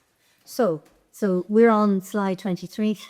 So just to say, with regard to that, we understand that too. We understand that. So we have climate action plan that we've worked on. That's up to 2030. And that climate action plan has a number of objectives and key actions that we have to deliver on. On that slide, there's a graph just in the middle. I'll just explain what that means. So basically, that graph is talking about our carbon emissions. And those carbon emissions are made up by thermal emissions, transport emissions, electrical emissions from electrical usage. And we have a baseline emissions ban that we have from about 2018. That's the baseline, and we have to work towards a 2030 target of a reduction of 51%. And what we have to work towards is the last box on that graph, okay? That's what we have to work towards in 2030. So we have a lot of work to do to get there. But actually, the third box just there shows what we are actually targeting. So we're actually on target exactly for to reach an emissions reduction that's actually going to be less than our 2030 target. That's primarily because of what we're doing in terms of replacing diesel fuel with HVO, and the work that we're going to be doing in trying to encourage efficient pumping, and the retrofits that we're doing in terms of our buildings. For example, in our head office in Enniskillen, we've replaced the biomass boiler, we've replaced all kind of LED bulbs, and we're also putting in new solar panels. So that's the kind of work that we're going to be doing, trying to beating that 2030 target. We also have a heritage and biodiversity plan up to 2030, and there's numerous different actions that you have in there to deliver. And because our time is short, we've just plucked out a couple of those to mention. So one of those things is we've undertaken the climate resilience study to look at what's the impact of climate potentially on our heritage assets and the rest of our infrastructure. And we've been looking at that so that we can plan for that. We've carried out a natural capital accounting study to look at, well, what's the value of that natural capital? Because it's really important that we account for that. We understand the importance of it in terms of technological diversity and resilience in terms of the climate crisis. We also have a water management strategy, which is looking at a whole range of things to do with ocean management. One of those things is sustaining the quality, it's also sustaining the water supplies. But that's really important that we drive on with that. For example, in a heritage plan, you have the tight towns, down there as an example. But we also have our heritage grants program. And we can sponsoring numerous small grants and community groups were interested in the projects of Waterways. For example, in this year we've sponsored in the Arts Festival a boat trip to look at pilgrim route on Upper Lough Airn and on the dam to do research project looking at the history of salmon. And there's also actually the Airn as well as the Academy sponsored Growing the Airn, where they're going to look at growing trips with McGonigle first in particular. Well, before you go on, I want to just interject for the benefit of the members. So I want to just stay on the slide and go back to that graph. So I want to kind of state a couple of things here. We're on the wrong trajectory at the moment in terms of meeting the 2030 target. If you look at the slide, the second bar there is for 2023. You can clearly see it's growing from the baseline. It's not going down the way. And you can see that the orange piece is actually emissions from transportation, which is effectively our fleet and plant. About a year and a half ago, we decided to trial hydrogenated vegetable oil on our fleet and plant in parts of Ireland. And we've been doing that for a period of time. We decided a couple of months back that we were going to transition all of our fleet plant and transportation over to HVO. And that HVO transition is leading to the second last bar, the Paula pointed to, which is telling everybody that if we stay on this course, we will hit our 2030 target in 2028. There are very few state agencies looking to do that. I want to put it in perspective. It's a big deal thing for us. It means that we have to invest capital to do certain things to do transition. We also have to invest resource funding to take on more fitters, etc., to do more preventative maintenance. But we're doing it because it's going to get us to where we want to get to. So I just want to restate. Sorry, boring. So I was moving on to the next slide. And then this is about participation and collaboration. And we're interested in that too in the Loughs Agency. So what's happening regarding participation? We have a lot of participation and collaboration. It's really important. I've listed there, and I won't go through every one of them, the different cross-border and All-Ireland groups that we participate in. I'll focus in on some of them. And they're really important in terms of collaboration, information exchange, all of that, but also trying to do things together. So one of those committees is the North, South Rivers and Lakes Committee. So it's jointly chaired by NIEA and EPA. So that gives us information on what's happening regarding the lakes. It's a technical group. We get scientific information on what's happening, what's going on. It allows us to understand and be able to manage our own activities. There's also the Border Regional Water Framework Directive Operational Committee. That's a cross-border catchment group. So that's why we're interested in that. With that, we don't have time to attend all those meetings, but we're basically circulated in all the minutes of the presentations. So that's important. The next one there is just the Shared Ireland Biosecurity and Invasive Species Initiation Steering Committee. Again, it's led by NIEA and National Parks and Wildlife Service and the key All-Ireland stakeholders. So that's hugely important because that's about us trying to do something about the spread of invasive species, and you know some of the problems that we'd have because of that. So that's a really important one. We have the Island of Ireland Climate Action Working Group. It's established by Waterways Ireland, but it's for organisations that are close to borders, work bodies, or within work bodies. So that's, again, for us to share and share information and collaborate with regard to climate action. And then I'll just mention the others. There's the Fermanagh and Ola Fellow Biodiversity Stream Book, again, support for us, be part of that, and there's the Low Band Stakeholder Book. So we'll go to the next slide. So just to talk a little about water quality and if there's interest certainly in water quality. So to clarify our position, so Waterways Ireland has a water quality management and McGonigle PA in Ireland, in the Environmental Protection Agency, in the South Loughs, the Keegan Brand, Well, and the Barrowline, Ciarán and McLean section. So that needs to be responsible for doing the monitoring, reporting, to EPA authority status, and also we're responsible for preparing those documentation that might get sent down to Europe, and was also for ensuring compliance. Regarding other river and lake bodies, they fall under the responsibility of EPA and NIA. So we don't have any responsibility in terms of water management for rivers to race. Regarding canals, have a very good situation with low deep ground. He says that they're at good ecological potential. They can consistently leaching that. That's really good news because the fact that they have really big water sources. That's the reason why they're very and their report that's beating and that's supporting their status is national conservation areas and national forest fisheries. So overall, we monitor 49 sites for the Water Framework Directive sampling in the south and 33 sites for recreational use because we do additional sampling for recreational use. We just added on the Ulster Canal to that. We'll start to monitor and, so that we can support recreational activity on the Ulster Canal. So we don't have, as I said there, we don't have a water quality remit or reporting requirement in Northern Ireland, but we rely on NIEA and Northern Ireland Water to ensure that water quality is maintained for recreational use. But of course, all of our other works and maintenance activities have to adhere to all of the regulatory requirements. So we have a responsibility in terms of our projects throughout the island that they adhered to all of the regulations in terms of water quality and protection. Regarding, on that slide there is just the 2021 Water Framework Directive Statistics Report for Northern Ireland. And just the worrying concern, obviously, for us is that there's the statistics, Upper Lough has given up poor ecological status for a number of years. So that's worrying with regards to just protection of recreational activity. And John is just going to talk about the next slide now. Yeah, and back for one slide. So this slide is on water quality perceptions. It's across the 8 waterways or navigations within our remit. I'm going to call it two things.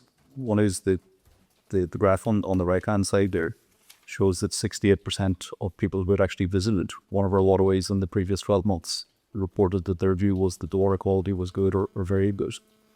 We'd obviously like that 68% to be higher. But there's another interesting part of this, which is of all the respondents to our survey, including those who didn't visit any of the waterways, their view was actually dimmer.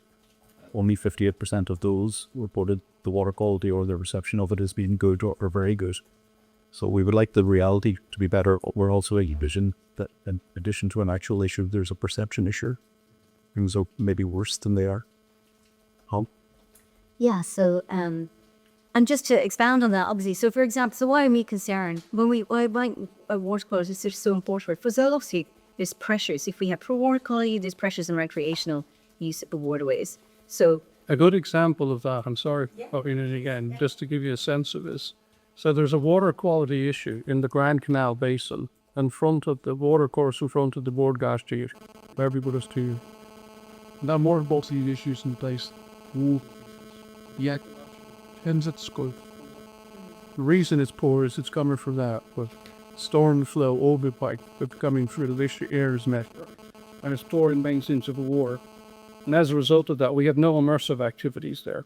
So nobody can actually get into the water and do the kind of things recreationally that we want to. We've been pursuing Ciarán on this for quite a number of years. It's gone through a planning process with DCC, Dublin City Council. It was approved. It wasn't approved. It went to Paula. Paula have approved it. Ciarán decided then to take it off their prioritisation list because they've got many other priorities, as you probably know. We had to gently intervene, and we did that gently by reaching out to the Environmental Protection Agency and actually saying to them, we've got a problem, we're making a complaint. So this goes back to some of the questions that may have come up earlier on about, well, what action do people take? In this particular case, one state agency route to another state agency about a third state agency, which culturally isn't what happens a lot. So I'll just admit that. And I believe that at a point in time, that investment that's required will be prioritised. It'll take 2 or 3 years to build a pipe and all the things to go on, but ultimately it will deal with a water quality problem. So when we talk about water quality, impact and recreation, that's a big example of what we're talking about. So Paula, back to you. Yeah, so for example, in lakes or whatever, one of the big issues obviously is the growth of algae, you know, whether it's filamentous algae or blue-green algae, whatever. So, I have a tape. It's okay, I have my tape or copy. Here we go. So yeah, then the problem is if we have increased in available nutrients, it can cause aquatic plant growth and instances of blue-green algae. But that's a problem, obviously. People can't get into the water. There's, issues there, and it's going to limit recreation activity. And deterioration in lake water quality can inhibit, all water recreation use, including angling, kayaking, sailing, stand-up, all those kinds of things. And again, there's impacts to navigation use and reduction in tourism recreational use. And in the Ciarán, Upper Lough Ciarán is a fabulous lake, and it's naturally high in nutrients, so it's naturally neutral. So you had a situation with the zebra mussels with increased clarity, and so we had a situation where we had increased growth there. And Garret talked about it earlier, where the first time that happened way back when in 2005, 2006, was actually wasn't an invasive species. It was actually a protected plant that was growing profusely. So we had to basically then come up with a plan and an action, a plan to basically be able to deal with that, to be able to cut that weed effectively, to be able to take it, compost it, to do it all carefully, and to make sure we weren't impacting on the conservation objectives of that weed. We're going to stop there for a second because it may come up in some of the questions set, and John is just going to close off on slide 30, which is our last slide. Thank you. Okay. Go ahead, slide 30, John. And then we close off and we take questions. Thank you very much. Okay. So, in terms of the value of all of the activity that we've talked about, as John mentioned, we conducted it on an overall at the first slight major landmark study last year, which is where the figures have emanated from, 685 million sterling value creation, economic, social, and environmental contribution. A very significant portion of that, actually the largest chunk of that, is angling related. To call that out. And then the third point there is lifted from the report. So these are not Waterways Ireland's words. And it points out that significant declines in water quality would likely lead to lower levels of tourism and domestic usage, impacting health benefits and the wider social and cultural value placed on the waterways. I think that's pretty common sense, and there's a perception element to that as well. And then the final point is to, I suppose, draw attention to that there have been instances of closures to parts of the waterways due to algae and other issues that we've covered. And should those issues become more widespread, it is very likely to have a direct detrimental impact on the perception of the waterways as a recreation and tourism amenity and on their capacity to actually generate value. I might add one thing just to what's on the slide there, because we've done a significant piece of work in terms of quantifying the pounds and pence value. There are other values, including heritage. There's also a human value. So there's a very significant body of scientific research that points to the value of spending time or visiting inland waterways being significantly higher than the equivalent time spent in green space, as they call it. And interestingly enough, the science doesn't always filter through to people's perception. But in our own research that we have done, of all those who actually visited our waterways, 81% of them pointed to that their visit to the waterway had a very significant impact in terms of their well-being, in particular their mental health. So there is a value to all this activity that transcends or sits alongside the pounds and pence value. So that's our final slide. Thank you. Thank you. Thank you, and that was really incredible. Actually, really, really good, detailed, brief, brilliant paper. But genuinely, you guys know this inside out. So, and thanks for the. It wasn't a hard sell, because I think I sense that everybody in this committee is very excited about the potential and what we have, that natural valuable heritage that we have. I'm just going to go back, just you sort of tail me into one of my areas of passion, that is around mental health and equalities. And John, you talked about sort of that diversity piece. Could you maybe indicate to me what you've done in the space of accessibility for people with disabilities and learning disability? Because I see that, and I just see it as a huge opportunity. And if there may be challenges, and I suspect that there are challenges, and maybe if there's something we could do better, and if I'm be aware of, and maybe help us. Perfect. I'll try and go first, and then I'll look to my colleagues there, because I think Garret might have a view on some of the infrastructural benefits and impacts around, accessibility. We have a very strong equality and diversity plan, and within that, there's a whole series of activities throughout the whole year, and we invest in that, and it's something that we're investing more in over time. To give an example, maybe down in Ballylead, along the Shannon in County Longford, we partnered with a number of organisations to work with what was called the Lough Accessibility Group. So effectively what we did there is we helped people to access a boat on wheelchairs, for example, and that enabled them to go out for the first time on the Shannon. We helped because we contributed building, others helped in terms of the boat, and we were involved in promoting that and continued to support that. And we do those type of activities across our network, and that's an activity that's growing.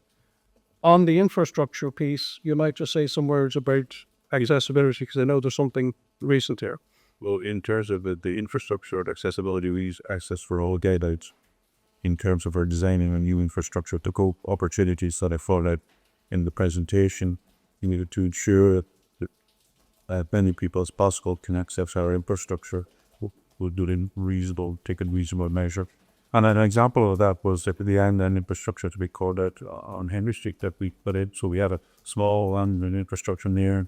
What we're mindful is access for all, and everybody needs to have an opportunity to be able to engage with activities on or close to the water. So in our design criteria, is something we consider in those new build facilities, and then implementation operation on the road. Okay. Chair, I might just add, yes, good meant that we do track this also. So just to give one stat again from the research in 2024, respondents were asked who had visited the waterways to rate their experience in terms of accessibility. So for those respondents who reported a disability, they were asked to complete a 1 to 5 score, where 5 was completely accessible and 1 is not at all accessible. 90% of those respondents reported box 3 to 5. So they were satisfied to very satisfied with the accessibility. Measured and tracking it, so I appreciate that. This is not on your paper, but it is on your map. So one of my personal ambitions is to see the Lagan navigation canal restored, and the high level piece is obviously it all coming into Belfast, navigate the whole way across the lot down to Dublin. I mean, it's but I know that it's probably cost prohibitive, I imagine. But are there any other barriers to it, other than costs? To Lagan. Mm-hmm. The barriers are real.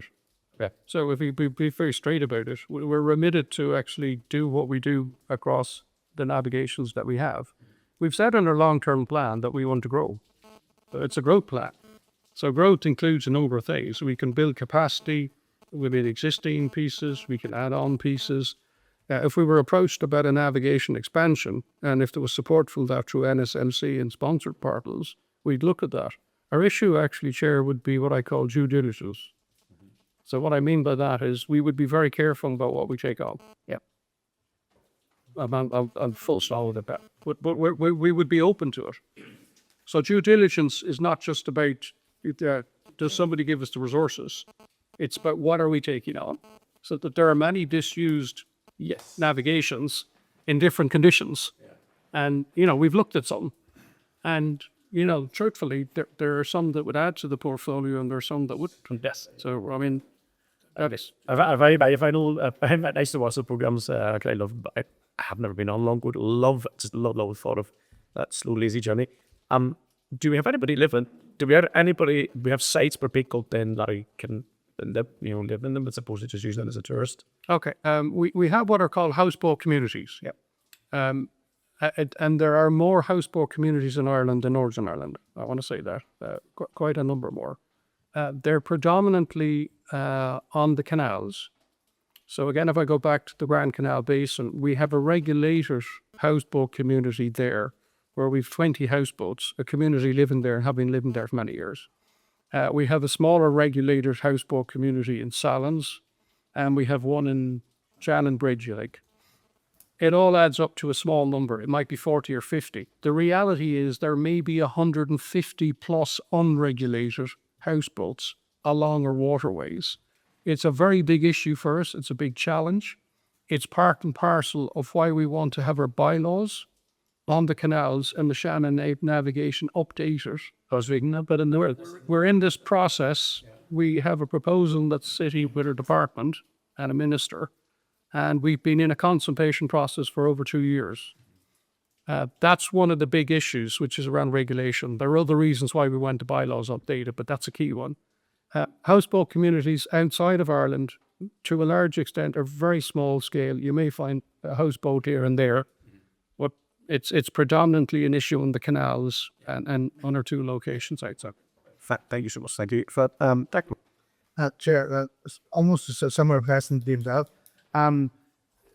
Looking at the map there and notwithstanding the other navigation ways like the lagging, they does seem like a missing link, the connecting the Ulster Canal and the Lough Neagh, because that was able to be hugely transformative. You could sail from Coleraine to Limerick and also from Antrim to Limerick and all the way up there.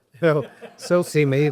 When you talk about the Ulster Canal project, is that what perhaps are you talking about actually getting till Lough Neagh to connect the Lower Aran with the?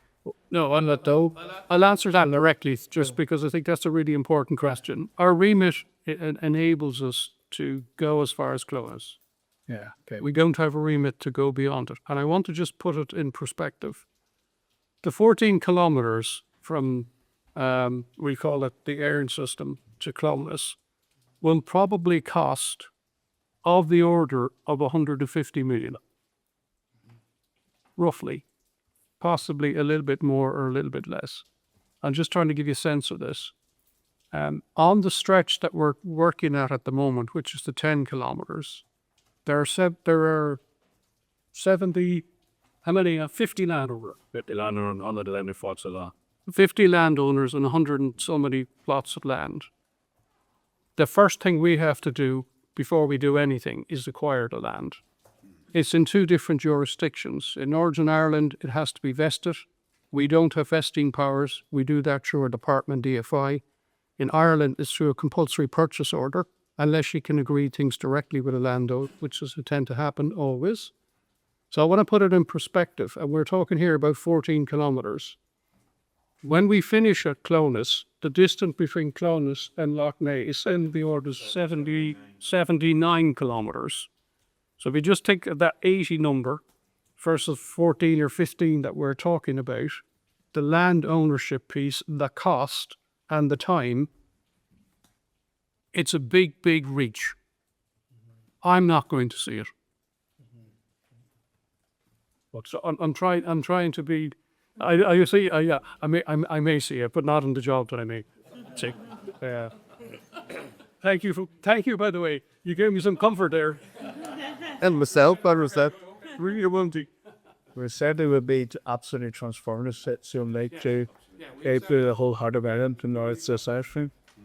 And I think maybe just to stay on it, the Greenway development, which Garret talked about, is effectively another way of connecting Lough Neagh back to the system, if all those Greenway stretches actually come to pass. So in a way, what you'd have in the years to come would be a form of a hybrid. Yeah. So you'd have people who could actually active travel along a Greenway that's quite lengthy, bringing you into a waterway navigation that would then take you to the bases. For cycling. Cycling, are you all? Yeah, walking, cycling, hiking, yeah. Thank you, John. Yeah, look, thanks to all of you. That's the most informative report, and I want to thank you for the very succinct way in which you've summarised the threats to the water, and therefore the recreation already there and the opportunities in the future, not least of all that economic benefit that was very clear. I have to congratulate you also on your ability, and I know it from experience, to combine the use of the water. You mentioned using the jetties as angling stands for competitions, and I know that getting that compromised sometimes isn't easy, so you're to be truly commended for that. Look, I was going to raise the Lough issue as well. I think we should not limit our ambitions in relation to this environmentally beneficial and economically beneficial opportunity. Bringing the economy and environment together in a way that Waterways does, huge opportunity for us to show the world. People can travel this way, they can holiday this way, they can have recreation at home this way, and there are benefits to mental health and other aspects of life, not least of our appreciation of nature. Angling, by the way, is probably one of the most affordable sports stroke recreational, so in terms of harder to reach people, opportunities there too. Can you continue to play a part in all of that? I mean, see, you're doing it. I'm not absolutely clear of the formal role you have in an interagency way when it comes to health and other aspects of DFI, such as transport and communities bringing people on board with affordable, accessible recreation, angling or other. So that's the first question. And secondly, just where you fit in all of that and how you can navigate with the departments. And then secondly, how are we now with our own department for infrastructure's contribution to capital plans? Has that increased over the years? Is there any threat to that? Has it declined in any way? Does it help you reach your current plans, or are there barriers within that? Cathy, what's your second question for you? I think I said earlier on that the funding that we received in the last couple of years has been appropriate for the plan that we had, and I think that's fair to say. The funding from DFI has helped us to do what we wanted to do at a point in time in Northern Ireland. So I'll give you an example. The biggest project we've done here probably in the last 10 years of SE has been the remediation of the weir at Ciarán Row on the band. Very complex water project. The capital value, Garret might correct me, but of the order of £3.5 to £4 million. DFI provided that, and there were some difficulties with the project. We had to go back with supplementary business case simply because of the nature, the complexity of it. They supported us there.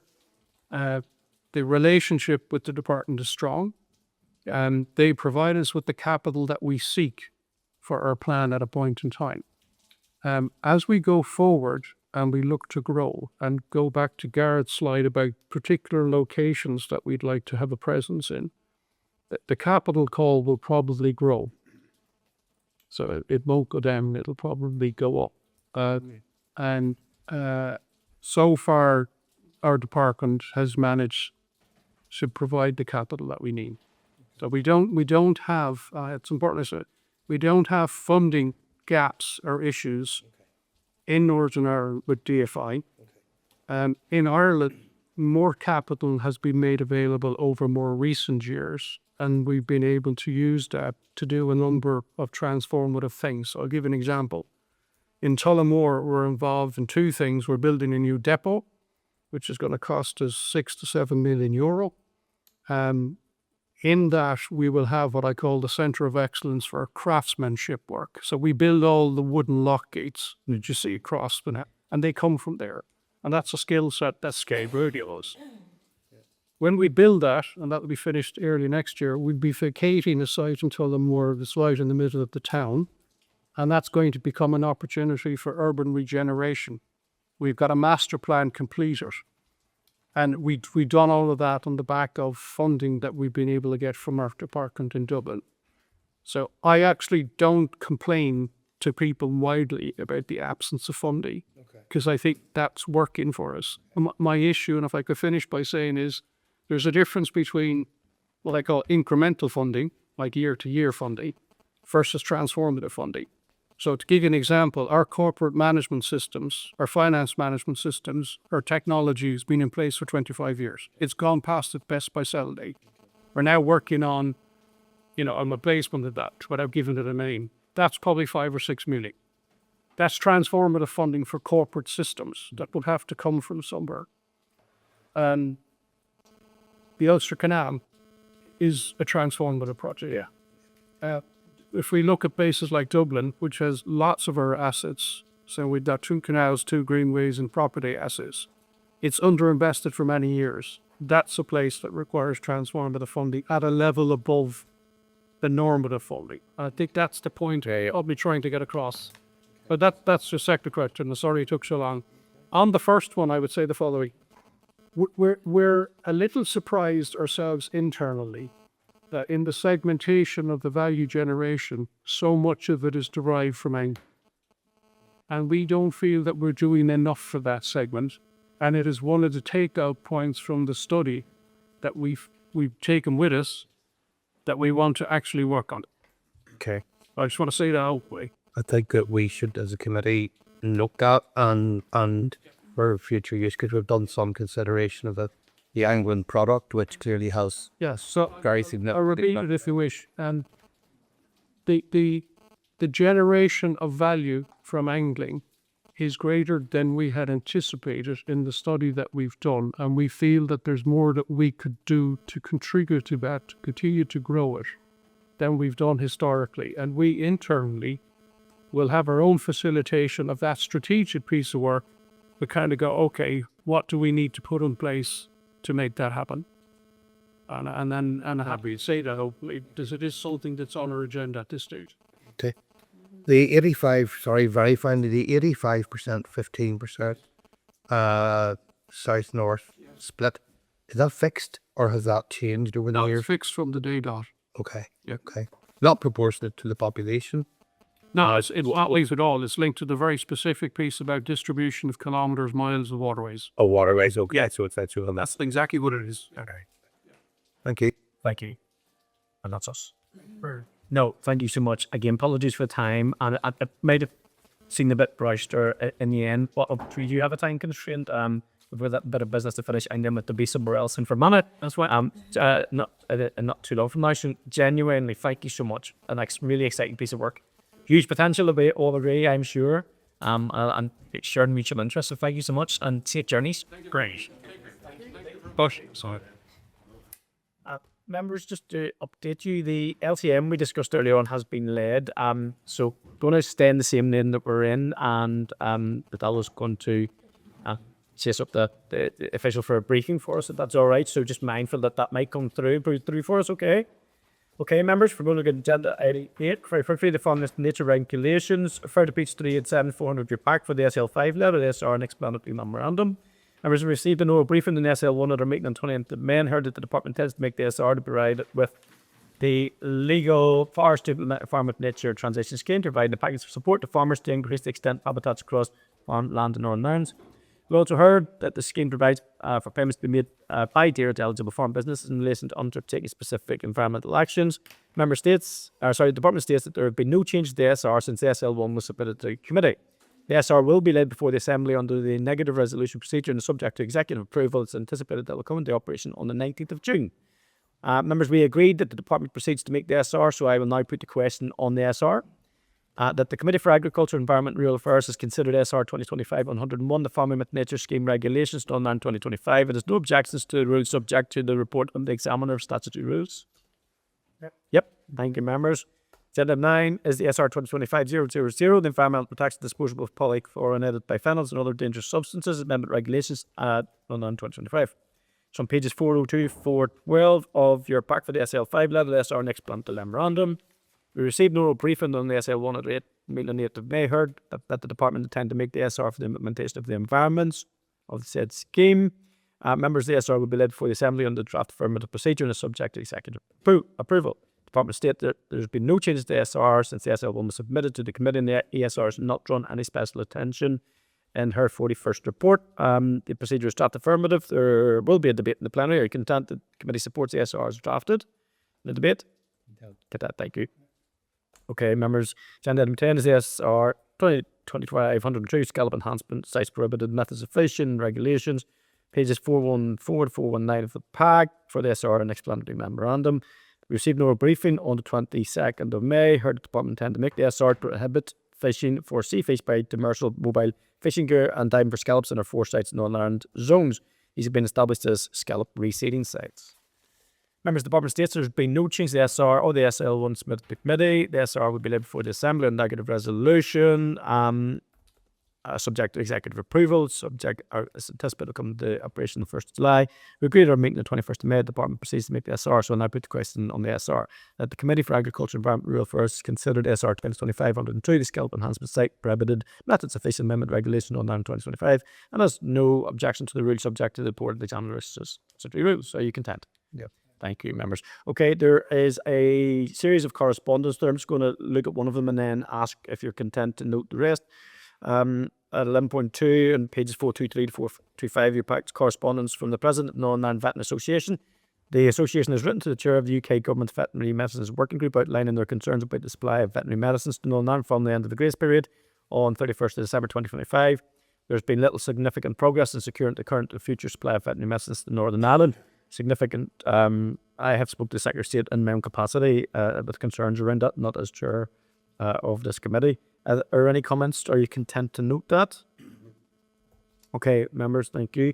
Are you content to note the other members are going to correspondence and agree them as tabled? Yes. Thank you, members. Okay, I'm saying to prepare for acceptance. That's holds. Okay, prior to the first, that's correspondence, is it? Yes, that's cool. That's all right. So where do we go? So Yeah, well, okay. Members, forward work plan. Members of draft work forward work program can be found at pack page 565. Do you agree with the forward work plan? Agenda item 13. Any other business? No. Okay. Date and time. Next meeting is Thursday 19th, and Parliament fill-ins at 10 a.m. Thank you very much, members.